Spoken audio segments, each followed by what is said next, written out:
Mary, and thank you for the Centre for inviting me. And it's a great honour to be teaching across the pond, as it were.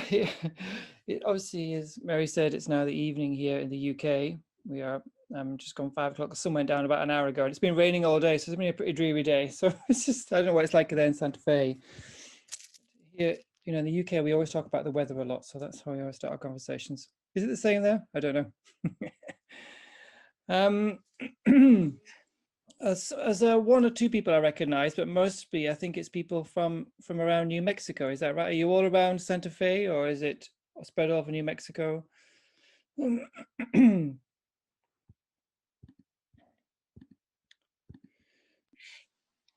Yes, we're primarily from New Mexico, but there's some other people from other places, and the weather here is sunny, pretty sunny, but windy and dry. Yeah, that's great. So what I've been asked to explain here a little bit about is oh, somebody from Los Angeles. That's great. Hi there. Hi there. Is meditations for emotional balance. So I'm going to explain what that means. It sounds a bit of a mouthful, but really it's just ways, practical ways to look at what our mind is coming up with on a day-to-day basis and figuring out if we can use the mind itself to fix those problems, those kind of glitches in the matrix, as it were, that programming that we kind of project on the world and see how out of touch or how in sync it is, and then adjust, accordingly. So we're going to look a bit about what meditation is in this context. We're going to look a bit about what it means to be in or out of balance. And then we're going to look at some specific examples, because we have to get together our terms. First of all, we have to be clear what we're talking about. When we say meditations for emotional balance, let's be clear what meditation is. Let's be clear about what emotional balance is. And then we'll go into some examples. And I thought today we'd look at this morning's first session, we'd look at loneliness. That's quite, prevalent at the moment, because I don't know what it's like for there, but we're all locked inside pretty much here, and we can't really get out to interact the way we normally would. So that's, what was already an issue maybe for us in the West about how to feeling disconnected from others might have just been kind of,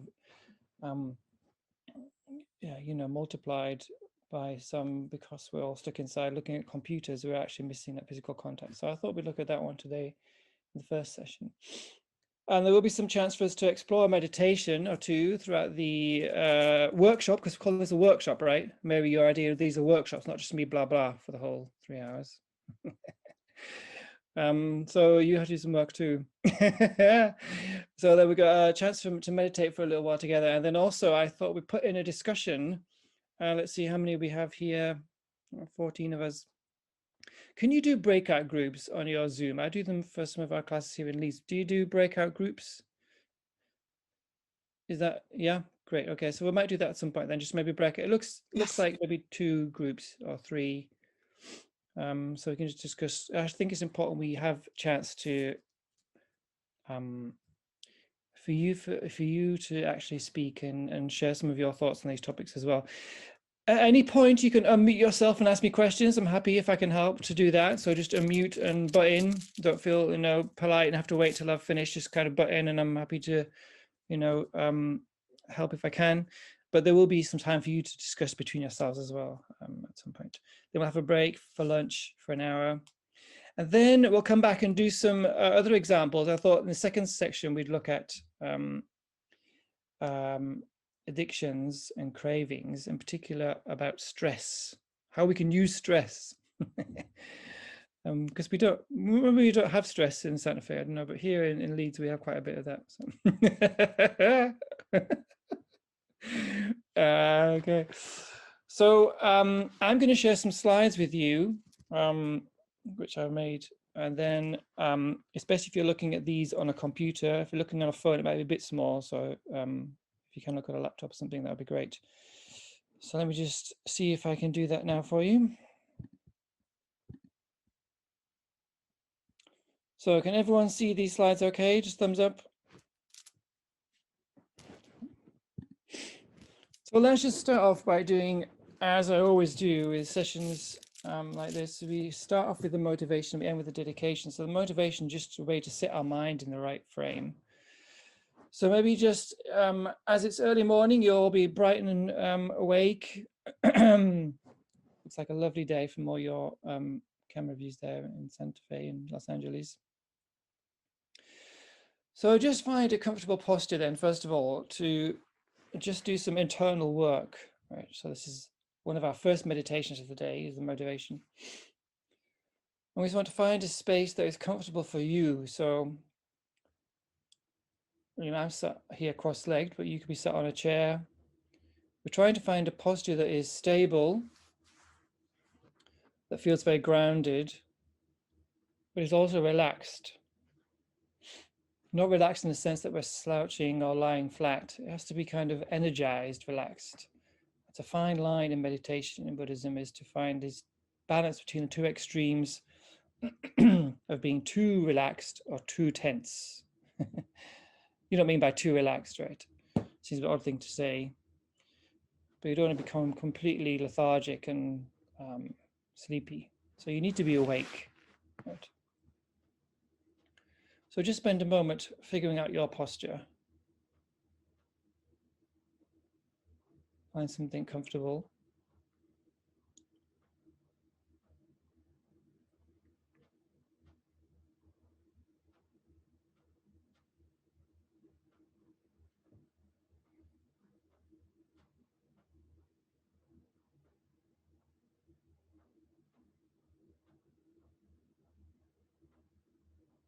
I'm just going to lead us in a few points to think about for our motivation. I mean, essentially, motivation just means why we're doing something, right? Why are we here this morning or this evening, staring at our Zoom again? Perhaps this topic particularly grabbed you.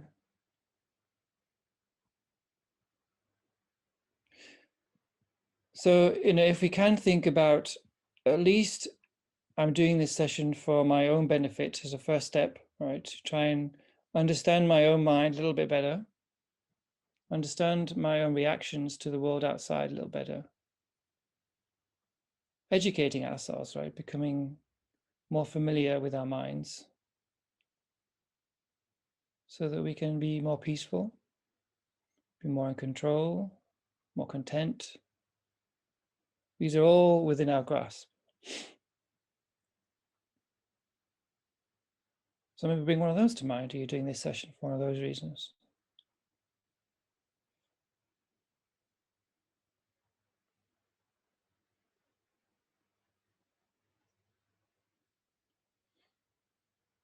Perhaps we'd like to think of those people around us in our city, in our state, who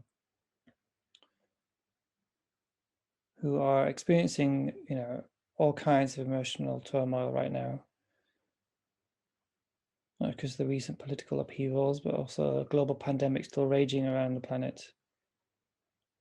So we can bring some of those people to mind and think maybe by myself being a little bit more in control, maybe that'll have some impact on the people I interact with on a day-to-day basis.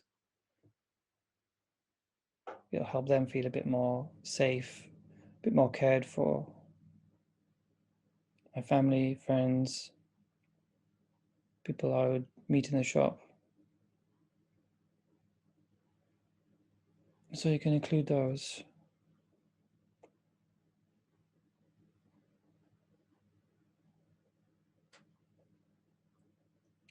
And this is, you know, how we change the world, as Dalai Lama says, you know, world peace through inner peace. So we start with ourselves, a solid, concrete, reliable happiness and sense of contentment within ourselves and confidence that then will radiate out to others, whether they like it or not, right? At least we won't harm others, right? So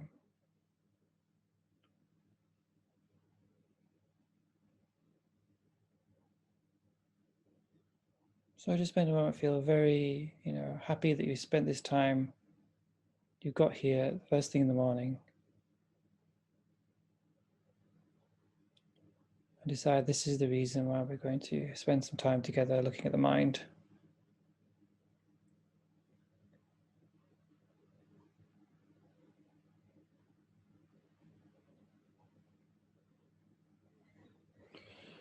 Okay, thank you, everybody. This is the outline for the day. Session 1 is looking a little bit at awareness, what exactly we mean by meditation and awareness.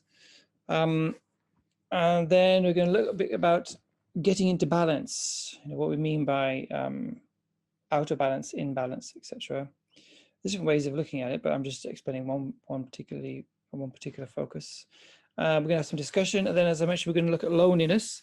That'll take us to 11:30. Then after that, we have an hour's break, and then we will come back and look at awareness. Maybe look at a bit about. We might look at a bit, as I mentioned earlier, a bit about cravings and addictions, but I want to particularly focus on stress and how that comes from this kind of anger, and then some discussion there also. Yep. Okay, so let's look at, first of all, then meditation or awareness, right? I'm using those synonymous for this context. So perhaps you've all had some teachings already from a Buddhist point of view. So this topic is founded in Buddhist teachings, but I'm not presenting it with the Buddhist, terminology. I'm trying to keep away from that from this session. But you may already become familiar with, your own minds through different kinds of meditation. And meditation isn't particularly Buddhist, of course, right? I mean, the Buddha was kind of planting himself 2,500 years ago in northern India, where these traditions are already richly embedded in the culture. So wandering monks, wandering ascetics, not saying monks we would think of today, of course, just people who were using their minds rather than relying on the external world for kind of happiness or liberation, right? They tend to be focused, they tend to do some weird, rituals and things, and still do in India to achieve nirvana or liberation. If you've seen those pictures in India, these people standing on one leg, or they kind of hold this one particular posture or this one particular philosophical idea that this is going to be liberation. This is this kind of almost this kind of self-mortification, this pushing the body to its limits to trying to break away from the external. But the Buddha went through that already, and he found that wasn't a solution. The Buddha avoided these extremes. He avoided the extremes of being too indulged in the kind of sense pleasures, and then he avoided the extremes of kind of starving himself to death. He found the middle way was going to be the most beneficial for liberation. So this tradition in India was already, already really advanced. Before the Buddha became enlightened, he already experienced different teachers, different levels of meditation, and he was quite quick apparently at getting these himself. So this word familiar is an important one to remember with meditation, right? Does anyone know we're kind of launching into questions for you. This is one of my styles, unfortunately. I ask you questions. It's like an exam from the beginning, right? Are you other teachers like this? I don't know. Anyway, so what about, does anyone know the Tibetan word for meditation? Becoming familiar.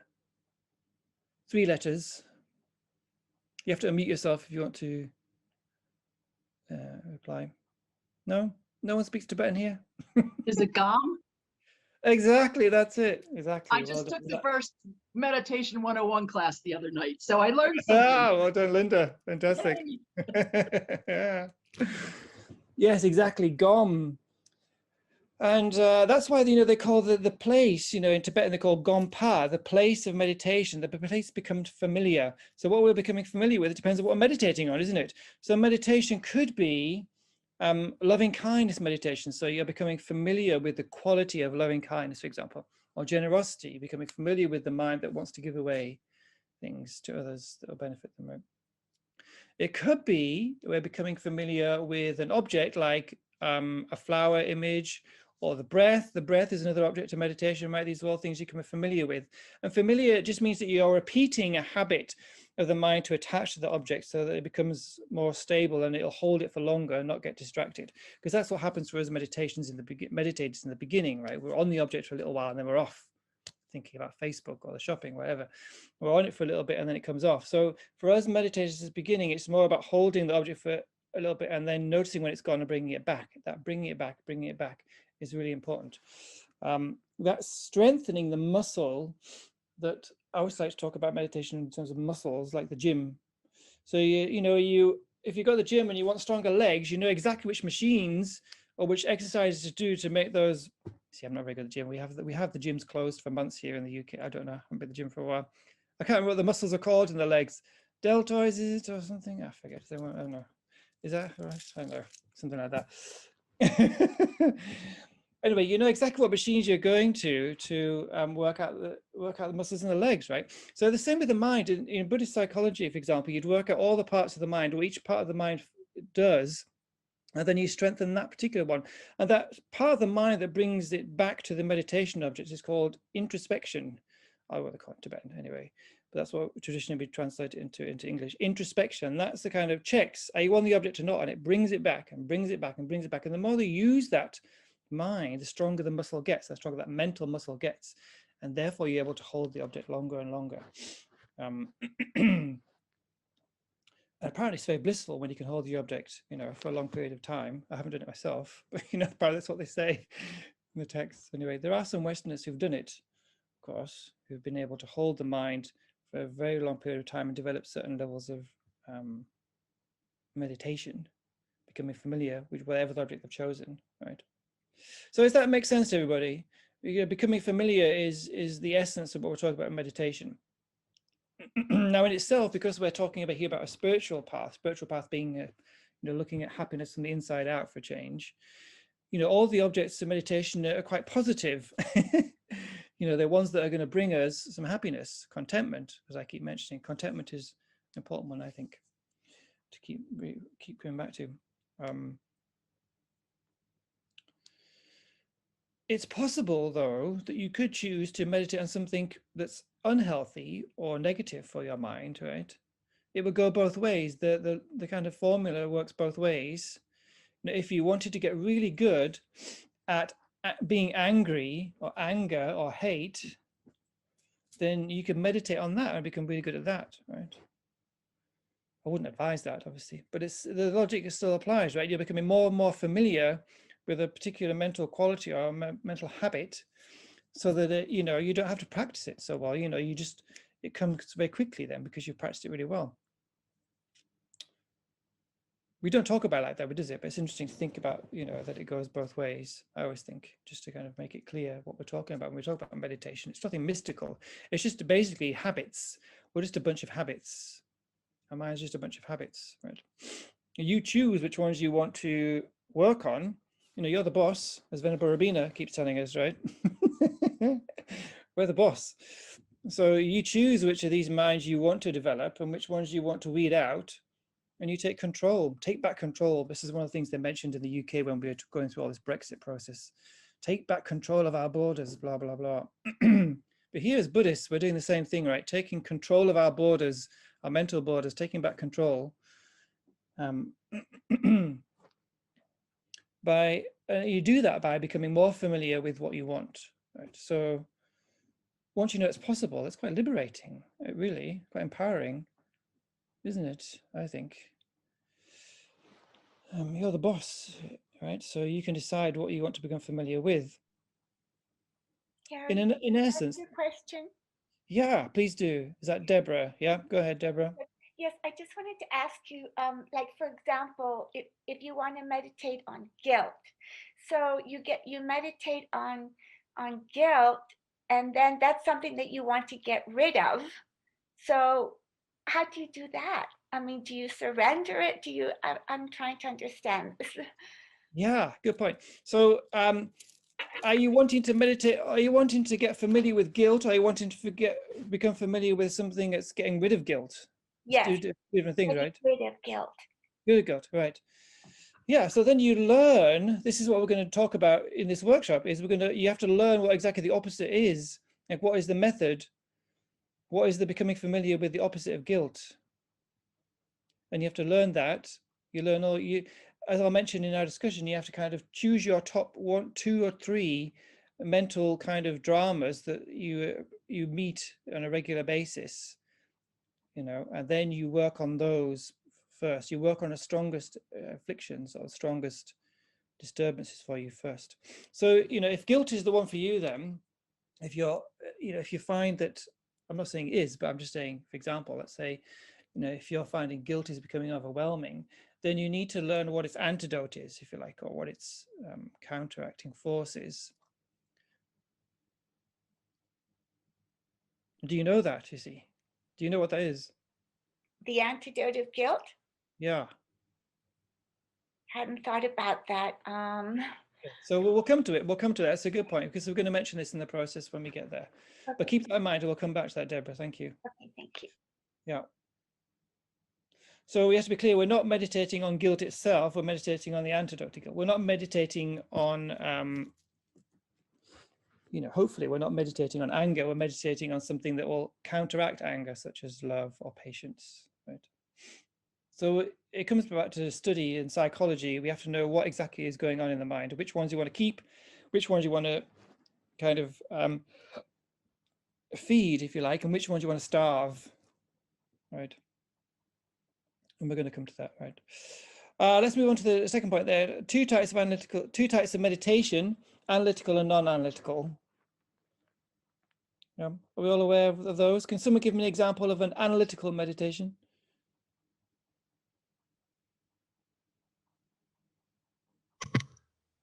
Would that be trying to negate the aggregates, or do a negation type of meditation on self and no self? Yeah, good. That'll be a type of Nancy. That's a good one. Yeah, good. What about a non-analytical one? Non-analytical, a mouthful. Non-analytical meditation. What would that be? Focusing on your breath. Exactly. Yeah. And most of the meditations that you would do as a well, we're calling ourselves as spiritual practitioners or experimenters of the workshop of the mind, most of them, what we're going to be doing is analytical meditations, because that's where the juicy things are. That's where the work is. That's where most of the cognitive, changes are going to happen with analytical meditations. What they call in common terms, what do they call it? The term's gone. CBT, cognitive behavioral therapy, right? You've heard of that in the States? I don't know. It's quite popular here in the UK, at least at some point. So the non-analytical meditations are really important because they set a base on which you then launch into the analytical meditation. So non-analytical meditations would be things like watching the breath. That's always the one I recommend to start with, because that's a really good way to calm and stabilize the mind. But it could be also you just choose to focus on a mental image of like a religious figure, like a Buddha or Jesus, or it could be something neutral like a flower. Those non-analytical objects, yeah, where you're not analyzing, not thinking. That's all we're talking about there. And the analytical meditation is everything else, right? So when you're thinking about disadvantages of anger or the impermanence, that you could, or the emptiness, as somebody mentioned here, talking about the view of reality, or the advantages of being generous, or meditations on patience. All these are analytical meditations because they require certain bullet points to get to a certain point where you marinate in a conclusion. But to get there, you got little bullet points, right? So that's the analytical meditations, and they're the juicy ones, like I said, and that's the majority of the work, is those analytical meditations. But the two have to go together. So all meditation has this element of becoming familiar, right? So they're both becoming familiar with like loving kindness through a series of bullet points, or becoming more familiar with the breath through watching the breath by habit. But they are the same essence, if you like, of that becoming more and more familiar, so that you're able to hold that and it becomes more profound, etc. And it rewires the brain, if you like, to a better level the more focused it is. And you learn that focusing from the non-analytical meditations, keeping the mind stable. It's like the laser beam, it really works. It penetrates much better the more stable the mind is to begin with. Yeah. Practice makes perfect. Quite common sense, isn't it? Like anything else, no mystery. If you want those leg muscles in the gym, or running around Santa Fe, there's lots of hills in Santa Fe. I don't know. Running up and down the hills in Santa Fe, then you'll get the leg muscles. So in the same way, the more you practice that mental muscle, or of like introspection, bringing back the mind to the object, the better it gets at holding the object, less distracted, etc. And then in another sense, obviously, the more familiar you become with your chosen object, the richer it's going to have an impact on your day-to-day life.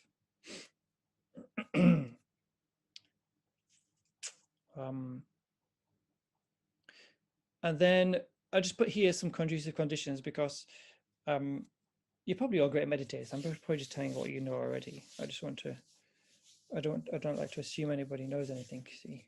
But if you already know, I apologize. But conducive conditions are really important because, you know, they support the work you're trying to do. If you miss out, you know, some of these external conditions around you, it's not going to go so well for beginners. If you're really advanced, then the conditions might not matter so much, but for us beginners, you know, they really help. Every little helps, right? So that includes, you know, eating healthy and regular exercise. People always forget that spiritual practice has to do with the body, and that being healthy has a really big impact on the mind, right? You know, because if we're constantly on a sugar high, or we're constantly exhausted because of the foods we're eating, then that's going to really affect how well you're able to concentrate. And likewise, you know, if we're not getting some regular fitness, we're going to find the mind's, you know, a little bit lethargic, is more likely to fall into things like depression or low self-esteem. Exercise is just one of the superb ways, a really quick win to really help the mind lift and get into some of this work. You know, can't recommend that enough. The environment you meditate in, obviously, it's got to be conducive. I don't know if you're a regular meditator or not, but the space where you become familiar has to be kind of safe, has to be bright and clean. There's a whole text where they talk about just preparing the space where you meditate in, cleaning the room. They've mentioned as the first step. Interesting, isn't it? Who knew all this was going to be involved in a spiritual path? To get exercise, you have to clean, you have to eat well. You haven't even got to the work yet. My God, it's dreadful. But you don't have to do those things. Just like, you know, as I say, conducive conditions that will help, right? Will give us a bit of a boost. All the little bits together, you know, have a big, powerful impact. If you take care of the little details and the preparation, then it means the goal at the end that you're preparing to do the actual meditation sat on the cushion or sat on the chair is really profound. It goes a lot quicker. You have to do less work because you put in preparation. A lot of the texts, for example, like Buddhist texts, when you look at sadhanas and stuff, it's all preparation. It's like, you know, sometimes it's like 2/3 of it is just preparing, you know, with offerings and meditations and prostrations and this, that, and the other, and getting this in place and whatever. And then at the very end, you might actually do the meditation. So preparation is really important. And here, you know, we're talking about conducive conditions. We won't go into the body posture. That's something maybe you can look at with some of the teachers, but body posture, we mentioned a little bit about earlier. Yeah. Oh, just a quick flying through some of the basics of meditation. Because these are meditations for emotional balance, right? So what we're doing here is we're using a very specific tool to get back in balance. You could do some other things to get into balance. You know, you don't have to do meditation. You could just concentrate on the exercise. You could just concentrate on maybe making some connection with some friends. That might help you get back in balance. But, you know, to do the really profound work of tweaking with the settings, you know, does anyone like to mess about with the settings on their computers and things like that? Is that just a guy thing? I don't know. You know, to get really involved with the settings and changing, you know, how things that you want it, then you have to kind of do some of this really juicy internal work, right? In a nutshell, that's meditation. Any questions on meditation so far?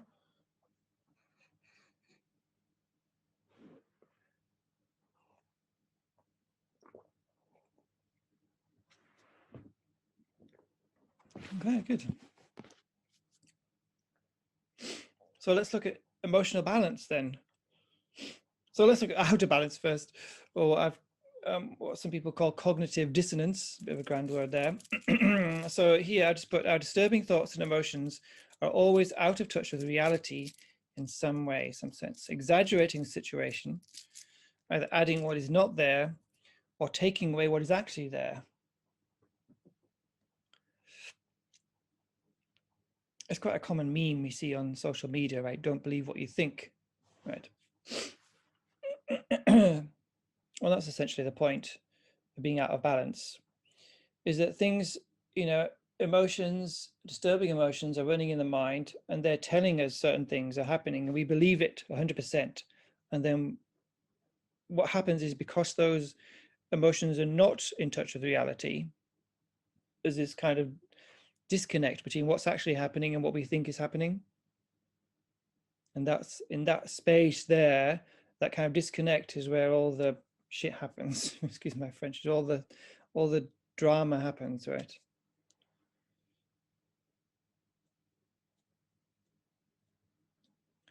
So why I'm mentioning this is because we have to start to become familiar with the way the mind works, and how it is exactly these states of mind. Some of them are good states of mind, some of them are really painful states of mind, and we have to be able to tell the difference. No one could do it for us, because we don't have somebody around us 24/7 who's clairvoyant, who says, oh, you've got that running, or oh, this is happening. And because we're so close to it, it's actually a bit tricky in the beginning to figure out what's going on, right? You can't always tell because it's so immediate. You can see these things in others sometimes because of the way they're talking or the way the facial expressions are happening, right? But sometimes we can't see it in ourselves. Like I've been in some meetings on Zoom, I don't know if you found this, that you're saying something and somebody just is a bit bored, or somebody doesn't get it, or they're getting confused, and it's written on their face so clearly, but maybe they don't see that they're showing it. So like you can read it, but they don't see it's in there themselves. So you have to say, did you know that, are you finding this okay? Is this a bit tricky for you? Or are you not liking what I'm saying here? And they haven't really connected with it even themselves, but it's quite clear on the face, right? We don't walk around with mirrors.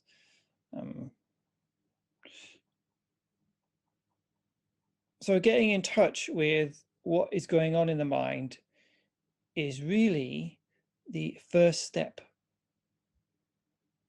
Understanding what the hell is going on in there. Yeah. What is running from any one point? Like, what is running now? What are we running in an hour?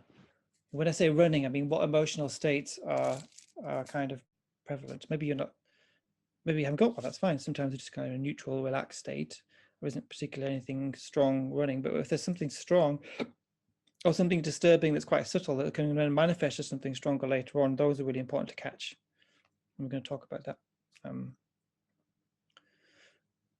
So what I've suggested here then is balance. Being in balance is being able to calmly see the reality of situations without believing the exaggerations.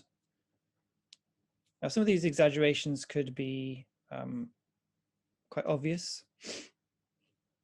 Some of them are so powerful that we can't get out of them. Like anger is one of the most powerful ones.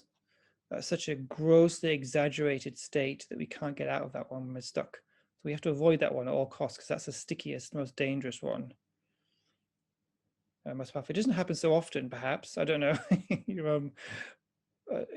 own mind's better than I do. I'm just guessing, but I don't think we're all angry 24/7. It just has these moments where it peaks, but it has subtle levels underneath, which we'll look at.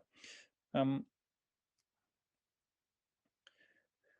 I've chosen, in this course book, which I kind of wrote a couple of years back, Meditations for Emotional Balance, some of the kind of ones that I felt were prevalent, maybe not described in the same way in Buddhist texts, but they kind of have a good foundation in Buddhist psychology. Things like loneliness, low self-esteem, depression, things that maybe the Buddha didn't mention as such, but they're in there if you know how to find it, right?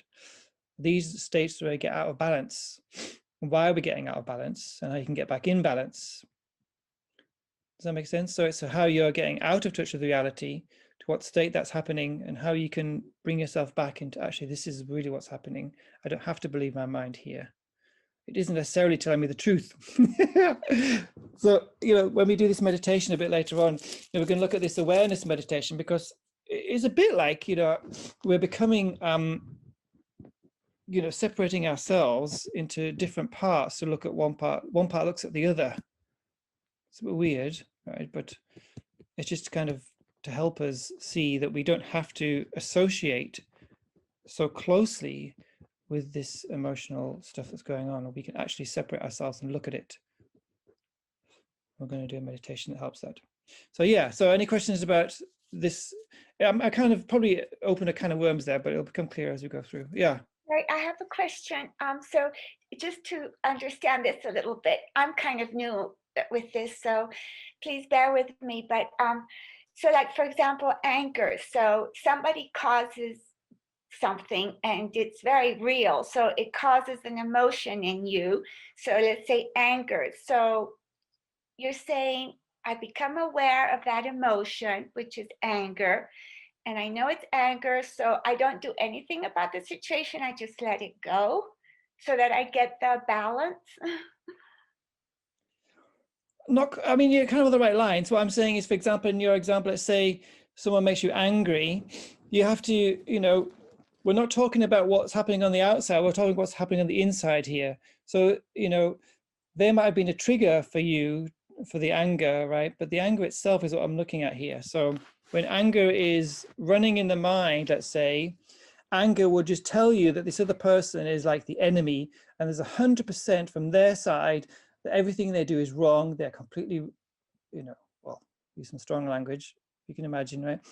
It's like everything about them is, it's very fundamental. It's like really fundamentalist, extremist, terrorist, mind states. They completely fundamentally believe that everything is wrong with this person 100%, or with this section 100%. Yeah. And nothing is ever like that. It's so complicated. Nothing is ever completely black and white. But the mind of anger is telling you that it is completely 100% a certain way. Does that make sense? Yes, so up to that point I got, but then then you don't want to stay in that anger, right? Right. So then what you have to do is you have to realize that this mind that is lying to you is actually running, and not to believe it. Okay. Right. Now, with anger, as I said, it's really difficult because, you're so caught up in the stress of anger, right? It's like really visceral, it's like really in your face. And to just get some separation from it, thinking, oh, there's anger running in my mind, rather than I am angry, you identify you are anger, to say, oh, I have some anger right now.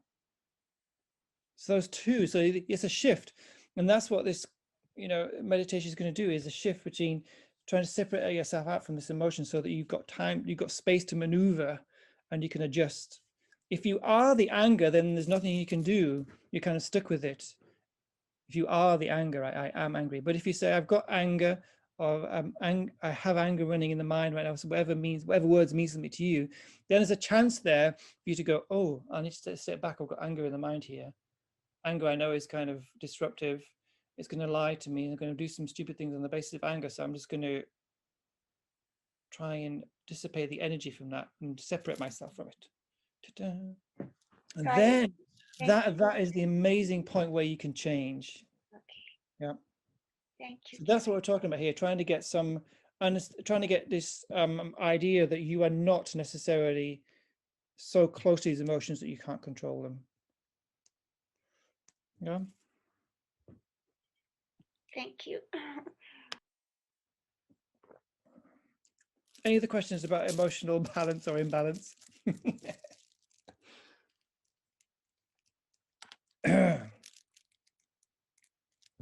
Okay.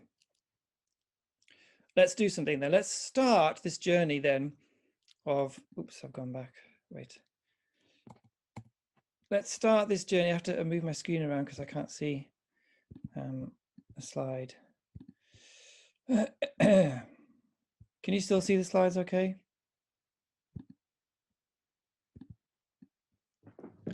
Let's do a meditation together then. So this one is the start of the journey. So as I said, the first step is about just becoming aware of what's going on, right? You have to get some information first. Before we have go any further in this journey together, we have to know what is actually going on. What the hell is going on in there? So we have to kind of get familiar with the space, that we're talking about here, the kind of the area where all this emotional stuff is happening, so we can sort out what we want to keep and what we want to starve and let off. Yeah. And this meditation has a few points. So the first one is just about getting the body relaxed and taking some deep breaths so you can find some calm space. The second point there is about just focusing on the breath as a way to stabilize the mind. That's the non-analytical meditation there. That creates a platform which we can do then the work in number 3. Number 3 is where we're getting to. And then what we're going to do in point number 3, we haven't got there yet, so don't stop. I'm just explaining it. Point 3 is where we then look at the mind itself and it's kind of like listening. So the different ways you can use it. We're not using a sense as such because it's mental work, it's internal work, but we don't, just the way to get a hold of it with a concept like listening or looking. So you can either use one of those, you can use listening or looking, it's up to you. I tend to use listening because it feels like it's a voice that I can hear with my ear, but it's obviously not. It's a mental, mental auditory. I don't know how I'd say it. There is a name for it in Buddhist texts where they talk about not a mental image, but sound generality, I think they call it. Anyway, you know what I'm talking about, the inner voices. So we're going to listen to the voices that are going on right now. And why we listen to the voices is because the voices, what I mean, listen to the voices because they're usually attached to an emotion of some kind. So if anger is running, it has a very particular story that goes with it. Yeah, has a very particular text, script, a song, if you like, a certain set of lines that it'll kind of use. If it's a kind of a loving mind that's going through that particular point, then it'll have a certain type of tone to it. Yeah, you get used to that as you go along as practitioners, but we're not identifying at this point. We're just looking at what's going on in the mind or listening to what's going on. That's the third step. It's going to take a bit of space to see and just observe what's going on in your mind right now, right? It doesn't have to be, there might not be anything, sometimes when you look, there's nothing happening, right? But you don't have to wait long for something to come along. Does that make sense? Is everyone clear about what we're doing, at least on some sense? Yeah. Okay, let's just do it, and then we'll get some feedback and see how it's looking.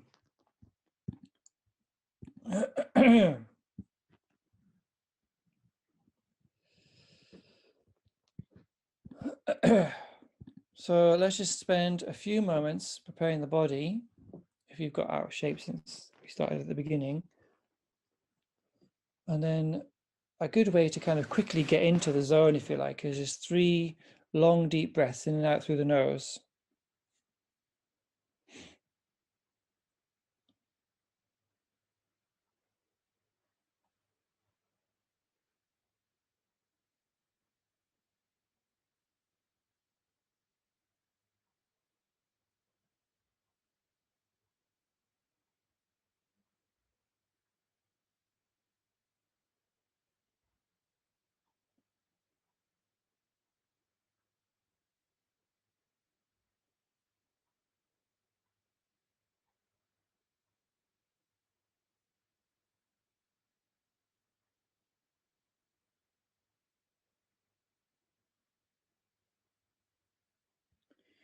And the second step is to focus on the breath for just a few moments. So you can focus on the breath as it enters and leaves the nostrils, or rise and fall the abdomen, low down the body. Just try and bring all of your awareness gently to that area, just for 1 or 2 moments.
And then the next step is simply to observe or listen to what is in the mind. So it's like you're in a cinema watching the film. There's a bit of distance between you and the screen, so you're not getting too involved in the drama, hopefully, in the emotions. You're like you're in a theatre watching the actors on the screen, and just observing if there's any thoughts in there, if there's any pictures, any sounds. Whatever happens is okay. We're not judging here. But the idea is just to observe and try and keep a bit of distance so you don't get involved in those emotions as they happen. If there's nothing happening there, that's also okay. Just see if you can spend some time in your kind of mental space, just 1 or 2 moments.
If you found you've become involved in a story and forgot the meditation, that's fine. Just then take a step back and observe these thoughts.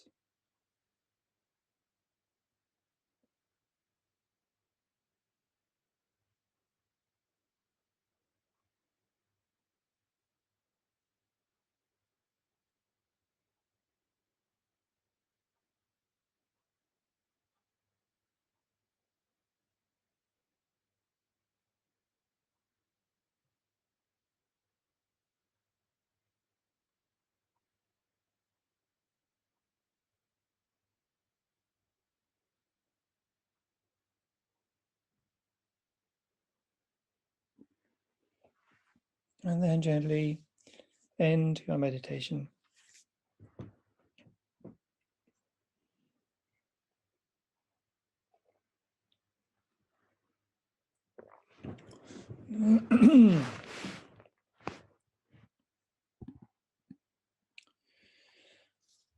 So that was just a little way to try and become familiar with our inner world, which is not an easy thing to do, that one, because you don't really know what you're looking for sometimes in the beginning. It feels like, well, what am I supposed to be doing here? But you notice, when you're wrapped up in a thought and then you kind of distance yourself from it, you can start to get an idea of what the point of this meditation is. Does anyone want to come back with some feedback on that?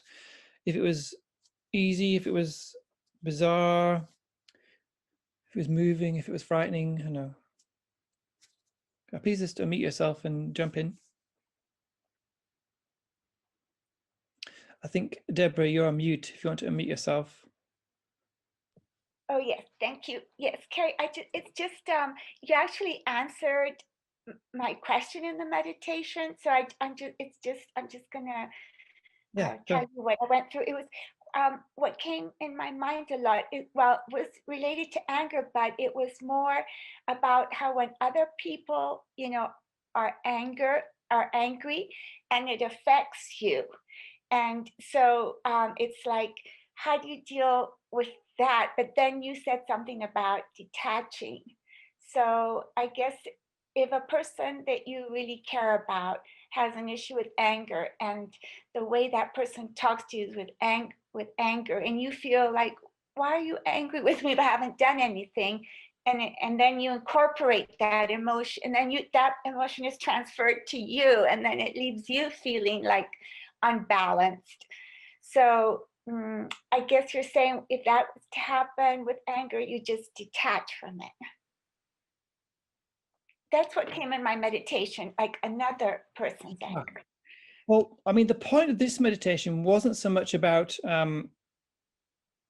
it wasn't an analysis. We weren't supposed to do an analysis in that meditation. We were just supposed to be observing what was happening in the mind at that one moment.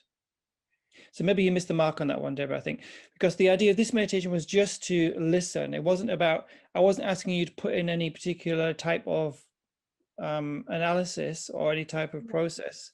But I think that's probably what, that you were observing, that would have been the point. It doesn't matter what was happening in the mind at that point, at least you're just able to recognize what was happening. Does that make sense? Yes. But when I said to you, when I said in the middle there, if you've become too involved in a story, take a step back and just look and see what's going on. Yeah. That's what we're cultivating awareness here at this point. So there are other meditations later on that are about more cognitive, about looking at a process where someone has accused you falsely, for example, or looking at your reactions here. But that wasn't the point here. The point here was just to watch. Yeah.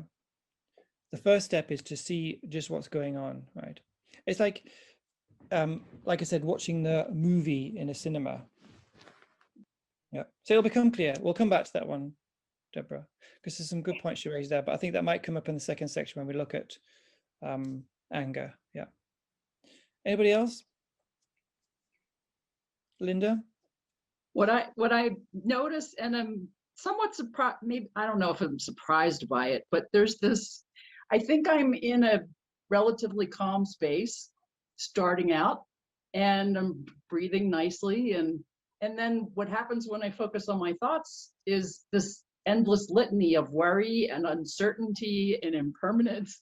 This whole theme of things I have no control over in my life.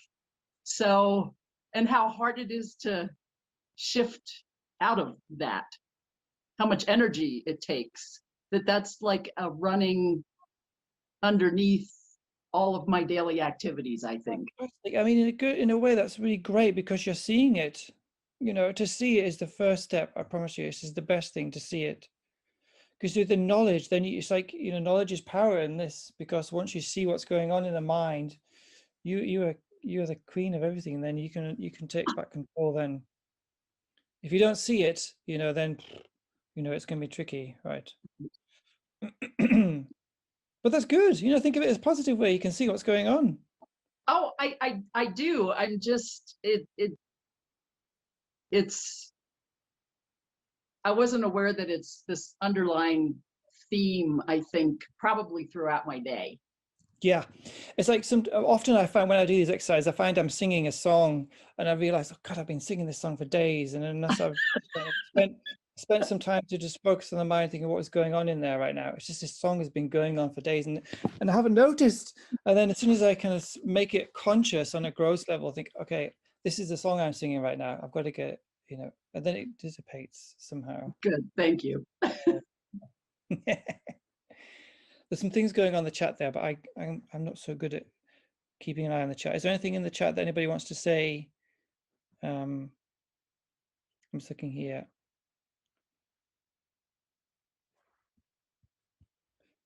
I don't know. I'm hoping one of the hosts would tell me if there's something important goes on in the chat that they want me to look at. Otherwise, I'll just skip that. Right. Kerry, it's a conversation with Deborah and TH Vadden. They're supporting each other, so Good. you're nothing for you. Good. Yeah, so that's the exercise then. The first exercise there is just to become familiar with the mind itself, right? The space in which all this is happening. There is a difference, right, between the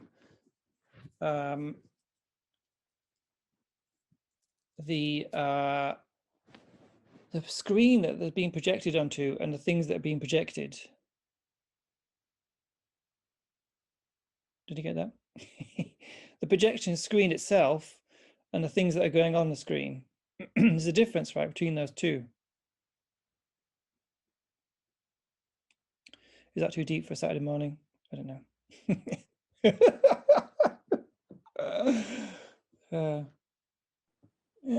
Anyway, Kerry, just I like to share my experience because I'm Victor, by the way.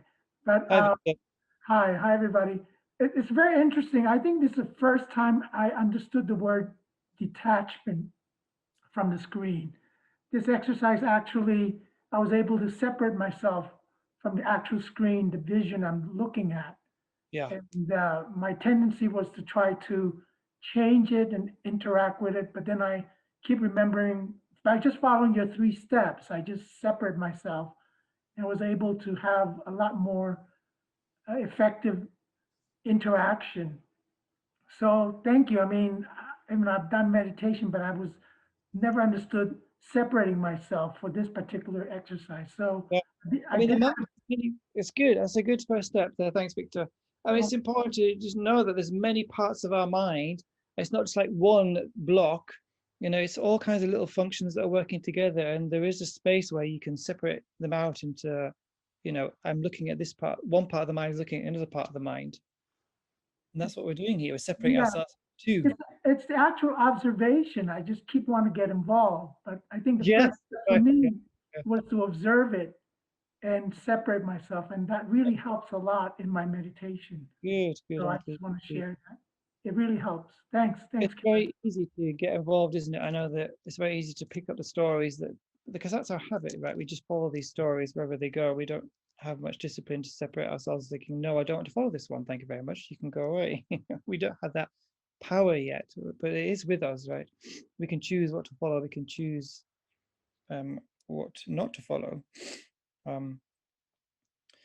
And that is the power that's coming from this first step here, is becoming aware of what's going on in the mind. So separating ourselves. And then, as I said earlier, that leads to the power to later on to then put in some interventions, put in some changes of direction.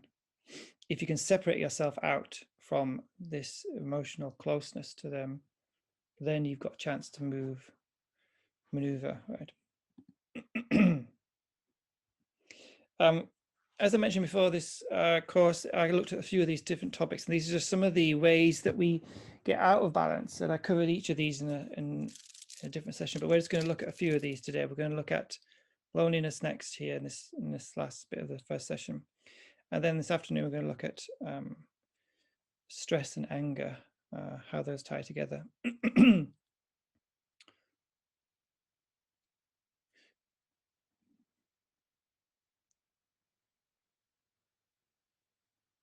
So part of becoming aware is being able to recognize what these, you know, when these programs, if you like, or when these emotions are running.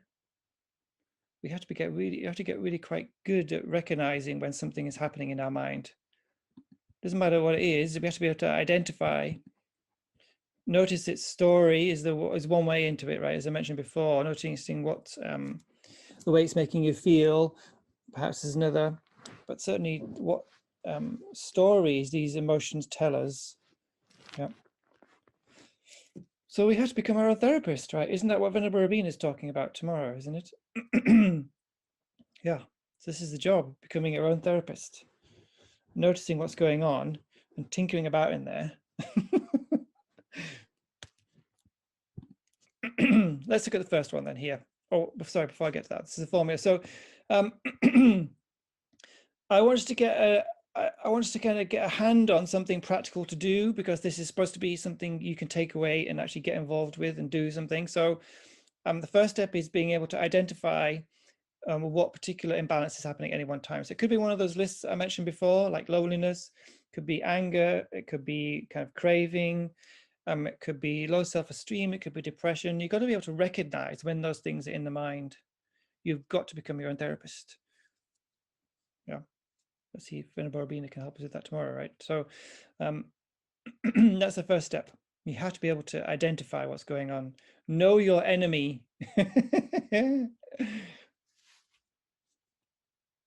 Keep your friends close, keep your enemies closer. I can't remember, it sounds like a movie now. You know the phrase, like, I forget, did I say that right? I can't remember now. Sounds right. Sounds like a gangster movie, that one. Because, you know, for the time being, we can't necessarily just kind of get rid of these like that. We're not that skilled yet. We're not professionals at that. We're still kind of learning. We're still at grades 1 and 2. But there are people who are professional at this who can just decide, I don't want that one, so it's gone. And some people don't have them at all because they're so advanced, right? But we're at the beginning where everything just comes in a big flood, and we're not identifying necessarily what's causing us the difficulties. And that's key if we want to be happy, right? We've got to know what's going on in the mind. I remember one time, Geshe Sharab came to Leeds, and I remember what he said when he came. He said, the reason why we can't be happy is because of the afflictions in the mind. It's very profound, I thought. You know, it's the reason why we can't be happy. So if we want happiness, then we have to identify what's causing us, you know, to be unhappy, or when it's running at that particular time. The second one then is to learn the course correction, as I said here, or as I said to Deborah earlier, right? You just learn the way to override that one. So there's different ways of saying that. You could say an antidote. That's how they talk about it in Buddhist texts. You could say its opposite. That's another way to say it. It's well, yeah, just the opposite. It's like excluding factors. One can't exist without one. Two things can't exist in the same mind if they're direct opposites. The obvious one there is love and hate. You can't want to harm somebody at the same time as you want to help somebody.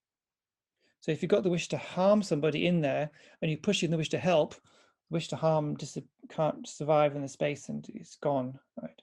It's like pushing one in and pushing one out, changing the tape. So you have to learn what are those course corrections, or what are those ways to get back into balance. So there's a lot of study involved, right? We're going to come to that. We're going to keep coming back to this formula throughout the day, the morning. And the third one is when you get out of balance, you strongly and quickly apply your method to get back into balance. So you've got to identify when an imbalance is coming in, learn what its opposite is, and then as soon as you notice it's in there, in the mind, you have to quickly and strongly apply the method. So quickly and strongly is important words to remember there. They both have very specific meanings. I just throw them in there randomly, right? This comes from a text, particularly from 8 Verses of Thought Transformation, if you know that text, right? So strongly, because the antidotes, because the afflictions, some of these are so ingrained that if we don't strongly apply an opposite, we'll be overwhelmed. So you have to strongly do it, and you have to very consciously do it, and you have to do it very quickly before it gets out of control, before it escalates. Yeah, especially with anger, right?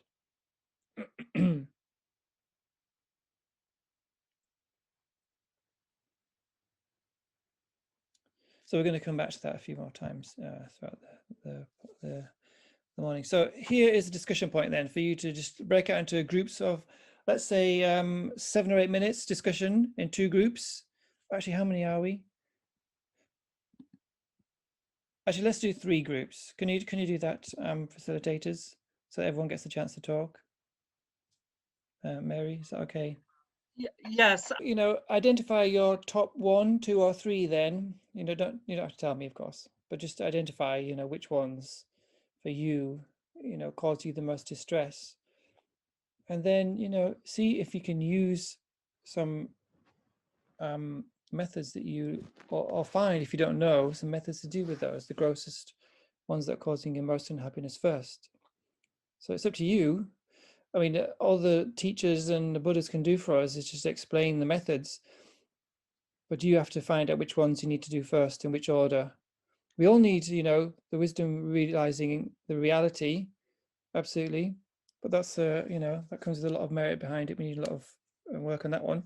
But in the meantime, there's lots of others we can do, right? So you might not know the methods now, that's all right, but at least know what it is you've got to find. Right, that's what I'm trying to aim for here. At least just get a grip on what it is you need. At least if you don't know them, that's another thing. But at least you'll know what to look for, or at least what to ask teachers when they, like Venerable Rabina or some of the lamas, etc., that come along. Yeah. All right. Let's launch into then just an example of how this would work in the last 10 minutes before we take a break. Loneliness.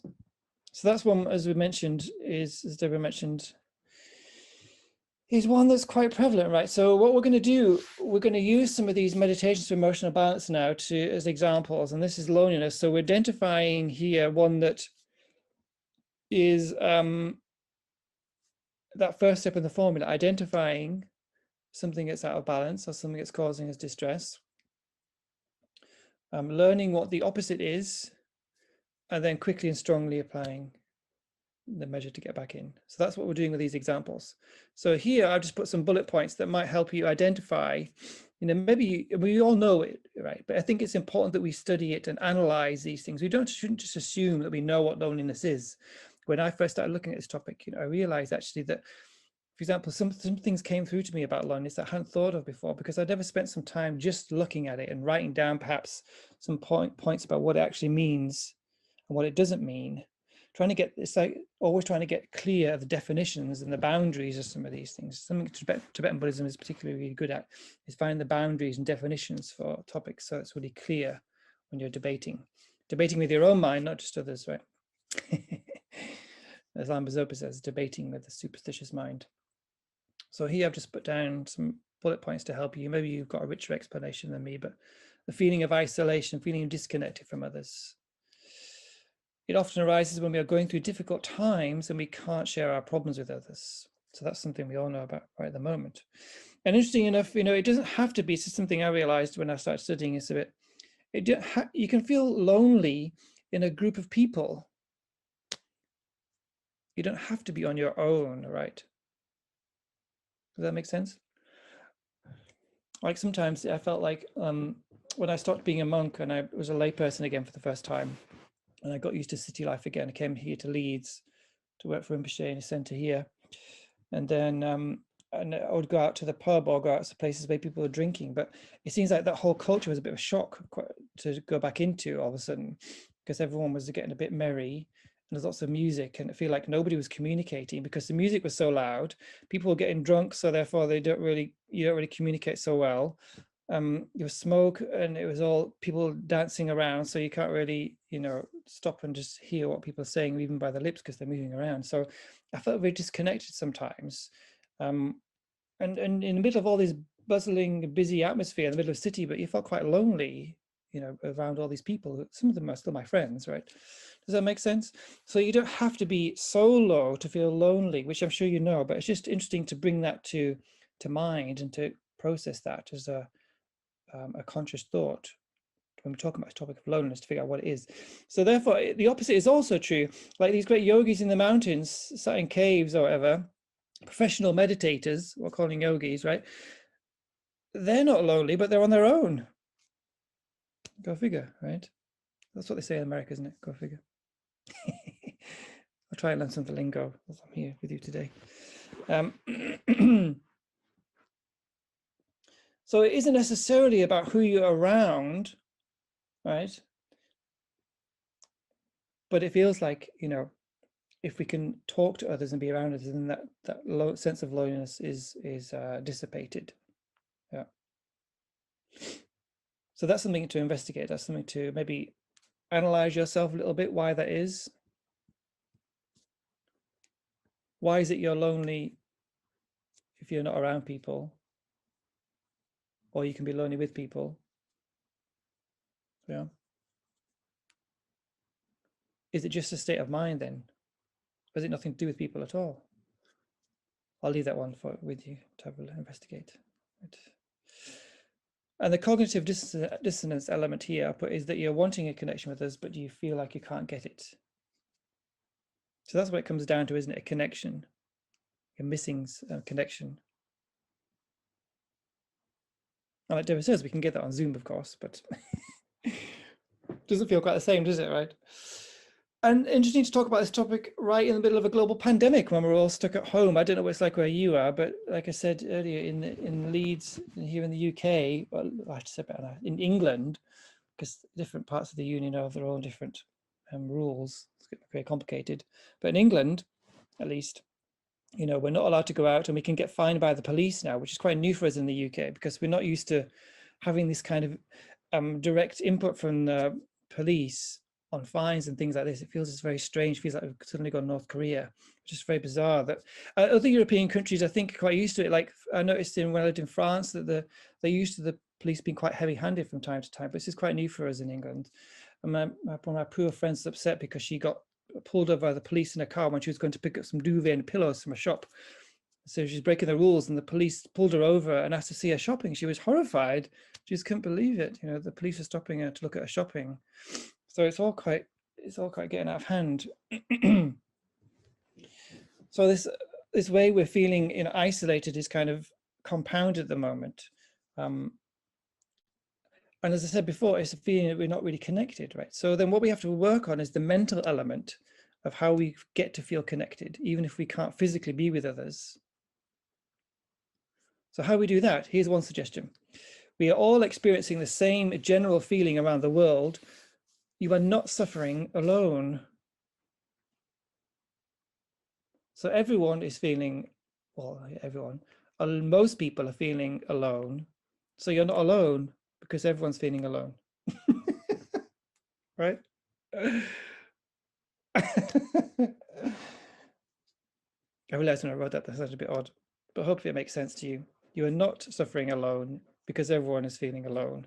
So that thought itself is actually making you feel less alone, right? Interesting, right? So that ties in with a lot of Indian masters and Tibetan masters' meditations about how to feel close to other sentient beings, living beings, is to realize that a lot of experiences that we're having are similar. As Lama Yeshe said, you know, the way people express those is quite different, but underneath it, fundamentally, it's all the same stuff we're going through. It just gets expressed in different channels, in different ways, different thoughts. So we have to try and feel some level in which we're the same as others to feel empathy, I suppose, is what it's coming to, right? When we looked at, when I did some research on meditations for loneliness, it comes up, this is a popular one here at the bottom, you'll see loving kindness meditation is a popular one that lamas recommend, teachers recommend, people in the know, to help us feel more connected. Thoughts like, may all beings be free of loneliness here, I've adapted that, but usually it's that better bhavana meditation, right? May all sentient beings be happy, may all sentient beings be free of suffering. So you start to feel you're not just isolated in your room, actually you can help others, involving others in your mind. Start to get out of just the one, the singular, and get into the plural, right? So that was an example, right? So where you here looking back at I'll come back to that quote in a minute. Here looking at the formula, so you've identified the imbalance, which is loneliness, right? If that's one of the ones that you're feeling is strongly at the moment, that's making you miserable, then you learn the course correction. I call it course correction. It's making me laugh now hearing that term. But you know, learning the antidote, learn the way to get back in balance. And then when loneliness arises, you have to be able to identify, because if you can't identify when it's there, then the antidote is useless. 1 and 2 are useless if you can't know when it's there. Yeah. If you start applying, you know, the antidote to loneliness when it should to another emotion, but it's not going to work so well, that's also not going to work. That's also going to be just as, you know, not going to do you any, you know, direct benefit necessarily. It might be that some of these meditations work across a few, but if you know specifically which one goes with which, then you have to identify which one it is at which point to then apply it. It's no good applying a meditation to an imbalance that isn't going to work. Yeah. So it comes back to that one, identifying when it's in the mind. And that's why that awareness meditation is a good one, so you can see when things are going on. It's becoming familiar with what's going on in your mind. Right. Just before that, there was a quote here from Pema Chodron, which I just wanted to get to. Wait. Here. I'll just read it out in case you can't read the screen. When you wake up in the morning and out of nowhere comes the heartache of alienation and loneliness, could you use that as a golden opportunity? Rather than persecuting yourself or feeling that something terribly wrong is happening, right there in the moment of sadness and longing, could you relax and touch the limitless space of the human heart? The next time you get a chance, experiment with this. So beautiful words there, really beautiful words, right? As a way to use this point where an emotion, a disturbing emotion is running in the mind, to use it as a chance to actually experiment and change and actually move it into something that can make you happy. So the afflictions can be a cause to become happiness. We could debate that one. I'm not sure if I get rid of that debate, but I mean, it has the opportunity there to become a point where you could then broaden the heart and broaden the mind. Some interesting Tibetan culture, often heart and mind are the same thing, right? It's interesting, we should think about that. Often we associate mind with the brain, but Tibetans think more about mind and the heart, right? There's a lovely line there. Could you relax and touch the limitless space of the human heart? Our connection, with all living beings. In the chat there is something. Claire has a question. So Claire, want to say a question? Yeah, go ahead, Claire. Hi, Kerry. I'm tuning in from Albuquerque, New Mexico. Thank you so much. Hi.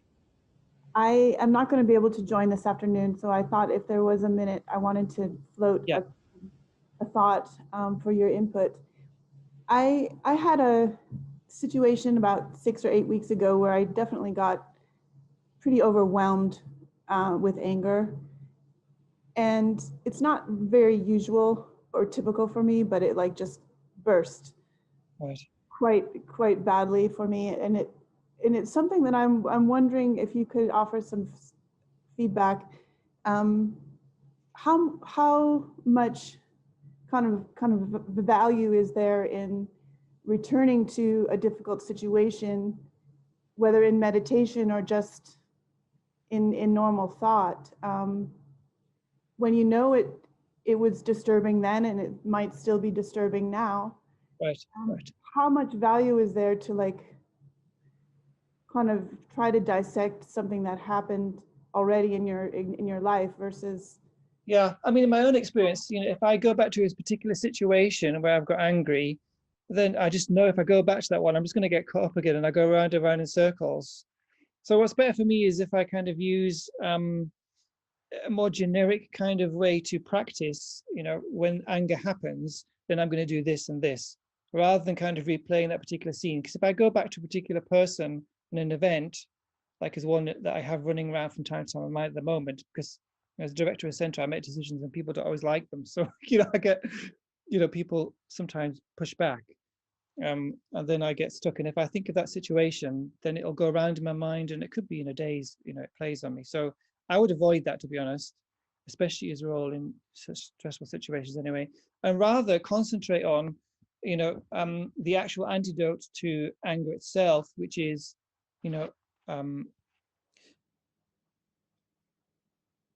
to see that all sentient beings, all living beings, even this person you're thinking about needs happiness. They're also struggling. They have equal right to happiness, just like you do. Yeah. And all living beings, those around you, also deserve happiness. And try and make it more general, maybe. Does that make sense? Rather than get involved specific. Yeah, thank you. I feel like it's still a bit of emotional quicksand for me. Exactly, so just leave it. Leave it. Thank you. We can still practice. I mean, this is what we're doing. We're rehearsing here. I often say we're rehearsing just like actors. these are dress rehearsals. In the morning meditation sessions, you're rehearsing loving kindness or patience, for example, so that when an anger situation arises, you've rehearsed it and you can know it really well and put it out the hat. Okay, now I need it. That's real practice, spiritual practices during the day when it happens. In the morning, our meditation sessions is the preparation. This session we're doing here is the preparation, rehearsal. When it really happens, you need to be ready, because it comes without warning, unfortunately, these situations. But yeah, thanks, Claire, for sharing that question. Very important. Yeah. Know our limitations also there, I think, is the important thing in that one. We have to know we're fragile, we're not all perfect yet, so we need to take some space. All right, let's finish there then. Thank you so much. We'll come back in 1 hour then, whatever time zone you're in, and we'll continue a bit more about stress and how we can use stress actually as a way to progress. So we can look at that. Thank you so much, everybody. See you. So let's start off by just setting a motivation, just reconnecting with our why we're doing these sessions together, because it's important when we get into details that we keep in mind the bigger picture. Right, and the whole point of this is to become happier, wiser people. And so that has some impact on the people around us. So we just close your eyes for a moment and just bring to mind, some specific reasons why why you personally are here at these sessions. What it is you're looking for.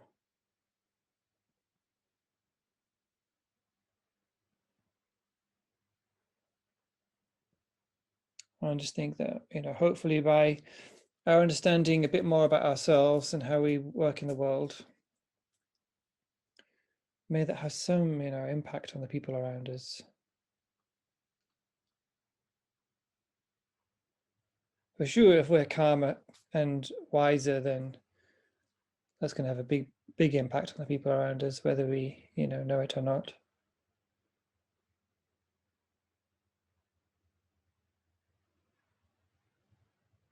So as we do the last session together, let's keep that in our hearts and our minds as we look at part 2 then, which is going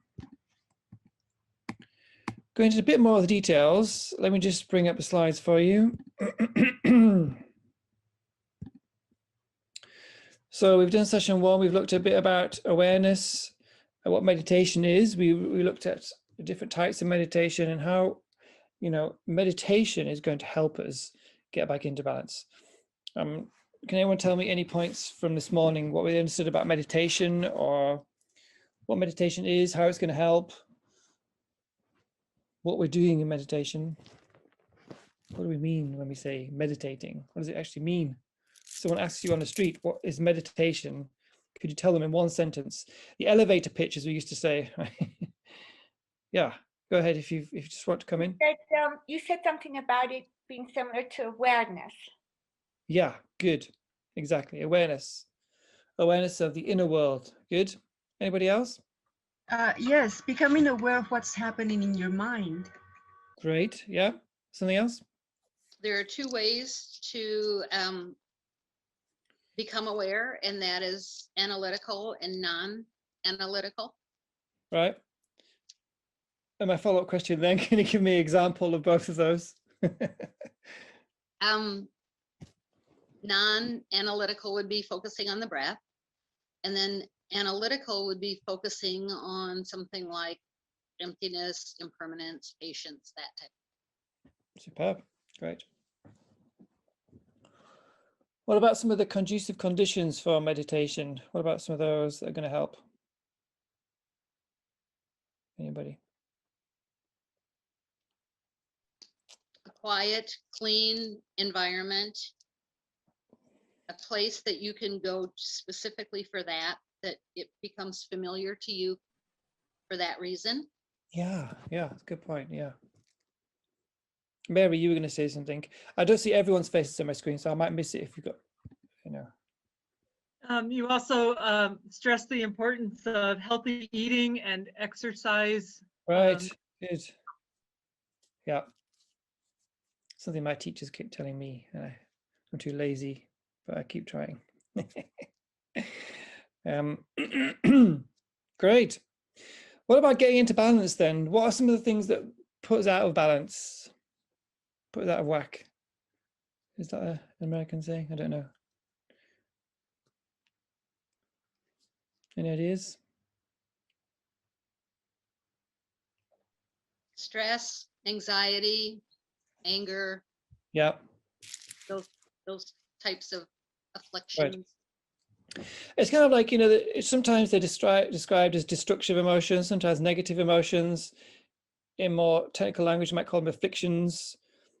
Everyone has their own term for them, but they're basically states that are painful and out of touch, in the sense that they're lying to us, in the sense, actually we're lying, you know, but we believe the lie. It's like, you know, we're projecting one thing and then we believe, but we haven't realized that we're actually projecting it. So they all have that kind of common theme of causing us to be out of touch with the world. And that's a problem, because when the reality hits, when the reality kind of fights back, if you like, and we're out of touch, then we suffer. Or then we get difficulty. Yeah, and then we had a bit of discussion around, you know, what are your top three, if you like, your top three ways to get out of balance. So we can now have to become familiar with our own world, if you like, our own emotional world. And the first step is identifying what's going on. So use that awareness meditation to become familiar, first of all, with the landscape, if you like, the theater where all of our dramas happen, both good and bad, you know, positive and negative. And that division between, you know, saying good or bad, positive, negative, right or wrong, black or white, however we're going to divide it, it's basically just those emotional states that are out of touch with reality and projecting falsely, and those that are in touch with reality. And that's the basis, you know, between the two. It's not like somebody said, like God or Buddha saying, this is this and this is this, you know, and I'm going to punish or reward you on either of those. It's just the state of which our mind is in balance or out of balance with the world. So I don't see it as punishment or reward. That's too old-fashioned now. We've got past that, I think. And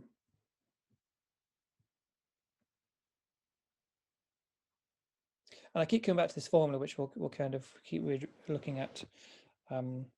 Identifying the imbalances. I'm noticing which of the methods to pull us back into balance we need to work on to counteract that. And then at the time that it's arising, that is the time you kind of do the work as a practitioner, as a professional. We're trying to get to professionalism in our spiritual practice. And strongly and quickly is how it's often said in the text to apply that. Because these emotional habits, you know, that are overwhelming, the negative emotional habits are, we've rehearsed those so well, we know those. We know they're quite, and then what that means is that they come spontaneously, they come without much effort. So you can tell if something's well rehearsed in our minds because it comes really easily. Yeah. Things that don't come easily means they're not rehearsed as much. That's all it is, nothing magical, mystical. So if we're getting overwhelmed by something quickly, it's because we know that very well, and we've got into the habit, if you like. We've formed a pattern where that repeats, and it's become so second nature. And it might even feel like, as is the view, you know, in the Western world, that, you know, it's part of who we are because it's so habitual and so quick to come up, right? But that's a lie. I would suggest, just simply because we rehearsed it and practiced it so much that it feels like we don't have to put any effort in it. And hopefully that's the state we'll get to with the positive emotions. You know, that's what we're aiming to do with those, so that they become the new habit. We've got them all to some extent, as somebody said earlier. We've got all the deluded states of mind, we've got all the positive ones as well. But the balance in which the power of those is determines in how far along we are with our path, if you like. So which ones take over and which ones we can put in. Until we're a lot further along, until we're like spiritual yogis, we're always going to be overpowered to some extent. We're going to have them all to some extent, but we can learn to put in some antidotes pretty quickly and manage them better until we can get rid of them completely, which is the point. So as I mentioned earlier, you know, practice is about rehearsing these antidotes, if you like, rehearsing these till they become second nature, so that then when they're needed, we can roll them out, take them out, and put in what's needed at that time. So you have to be carrying around with you this knowledge of, you know, what disturbances, emotional imbalances are happening. You have to be able to identify them. And then you have to have this whole bag of tools, this whole bag of meditations that you've rehearsed, you can pull out at any one point and match them up. You know that number 6 goes as number 6 on this side, or number 2 goes as number 2. So you have to be able to match them up. Yeah. Sounds like a lot of work, you know, but we do that. We know this in other areas. Like I say, you know, if you want to get stronger legs, you know which machines to use in the gym. If you want to develop biceps, I know that one. If you want to develop biceps, you know which machine it is in that one. If you want to that's probably about as far as my knowledge of the gym goes. Anyway, you get my point, right? You have to know, you have to be specific, right?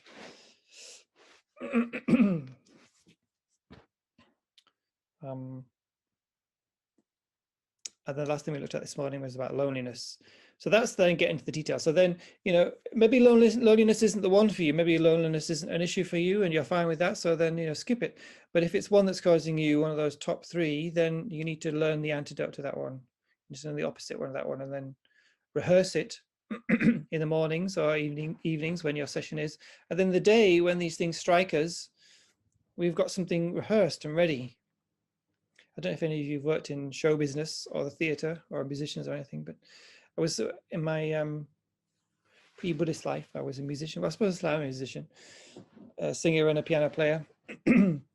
So you had to rehearse lines, and the dress rehearsal was always the important one, because that's where you got to practice everything all together with all the props and all the lighting, etc., and all the cues, and you just went through, you couldn't allowed to stop and start. So, you know, you'd led up to that point with lots of little rehearsals. And then, you know, when the audience are there, you're off, you know, you can never stop. You just had to do it when whatever's there, whatever you've learned at the time, and the audience has paid its ticket and the curtain goes up and the orchestra's gone, then that's it, you're into it. So as much rehearsal as you can get before that point is the key to a successful performance.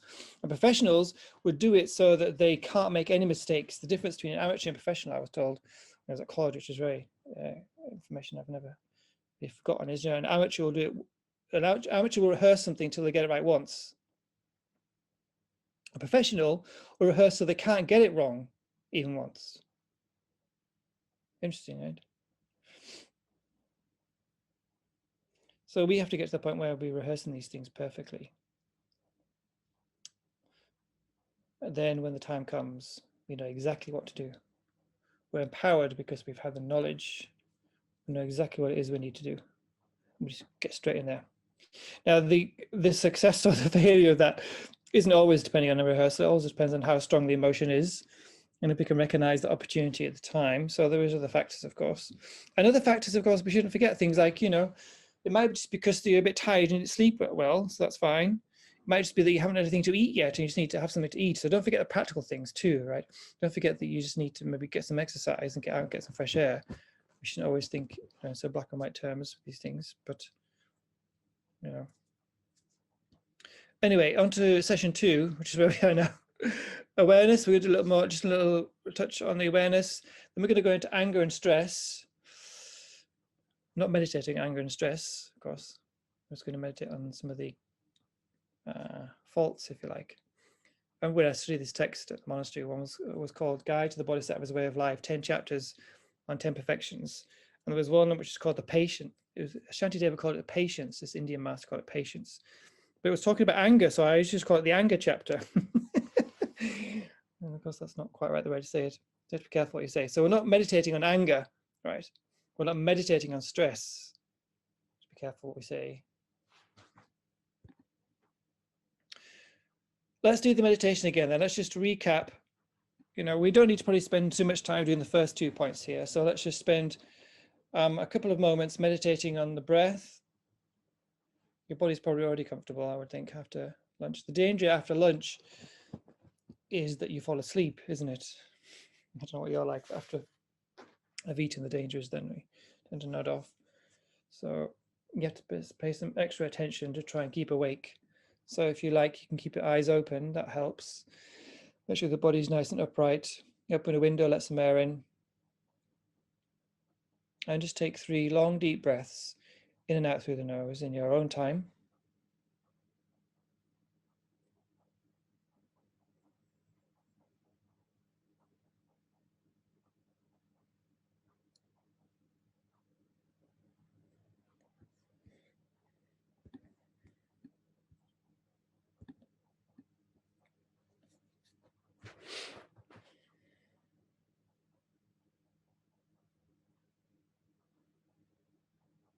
And then just spend a few moments watching the rise and fall of the abdomen, or the sensation of the breath as it enters and leaves the nostrils.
Then you shift the focus of your awareness away from the breath and into just the general realm of the mind, and see if you can just listen to any thoughts or images or sounds that are happening in your mind, and just look at them. Don't involve yourself in them.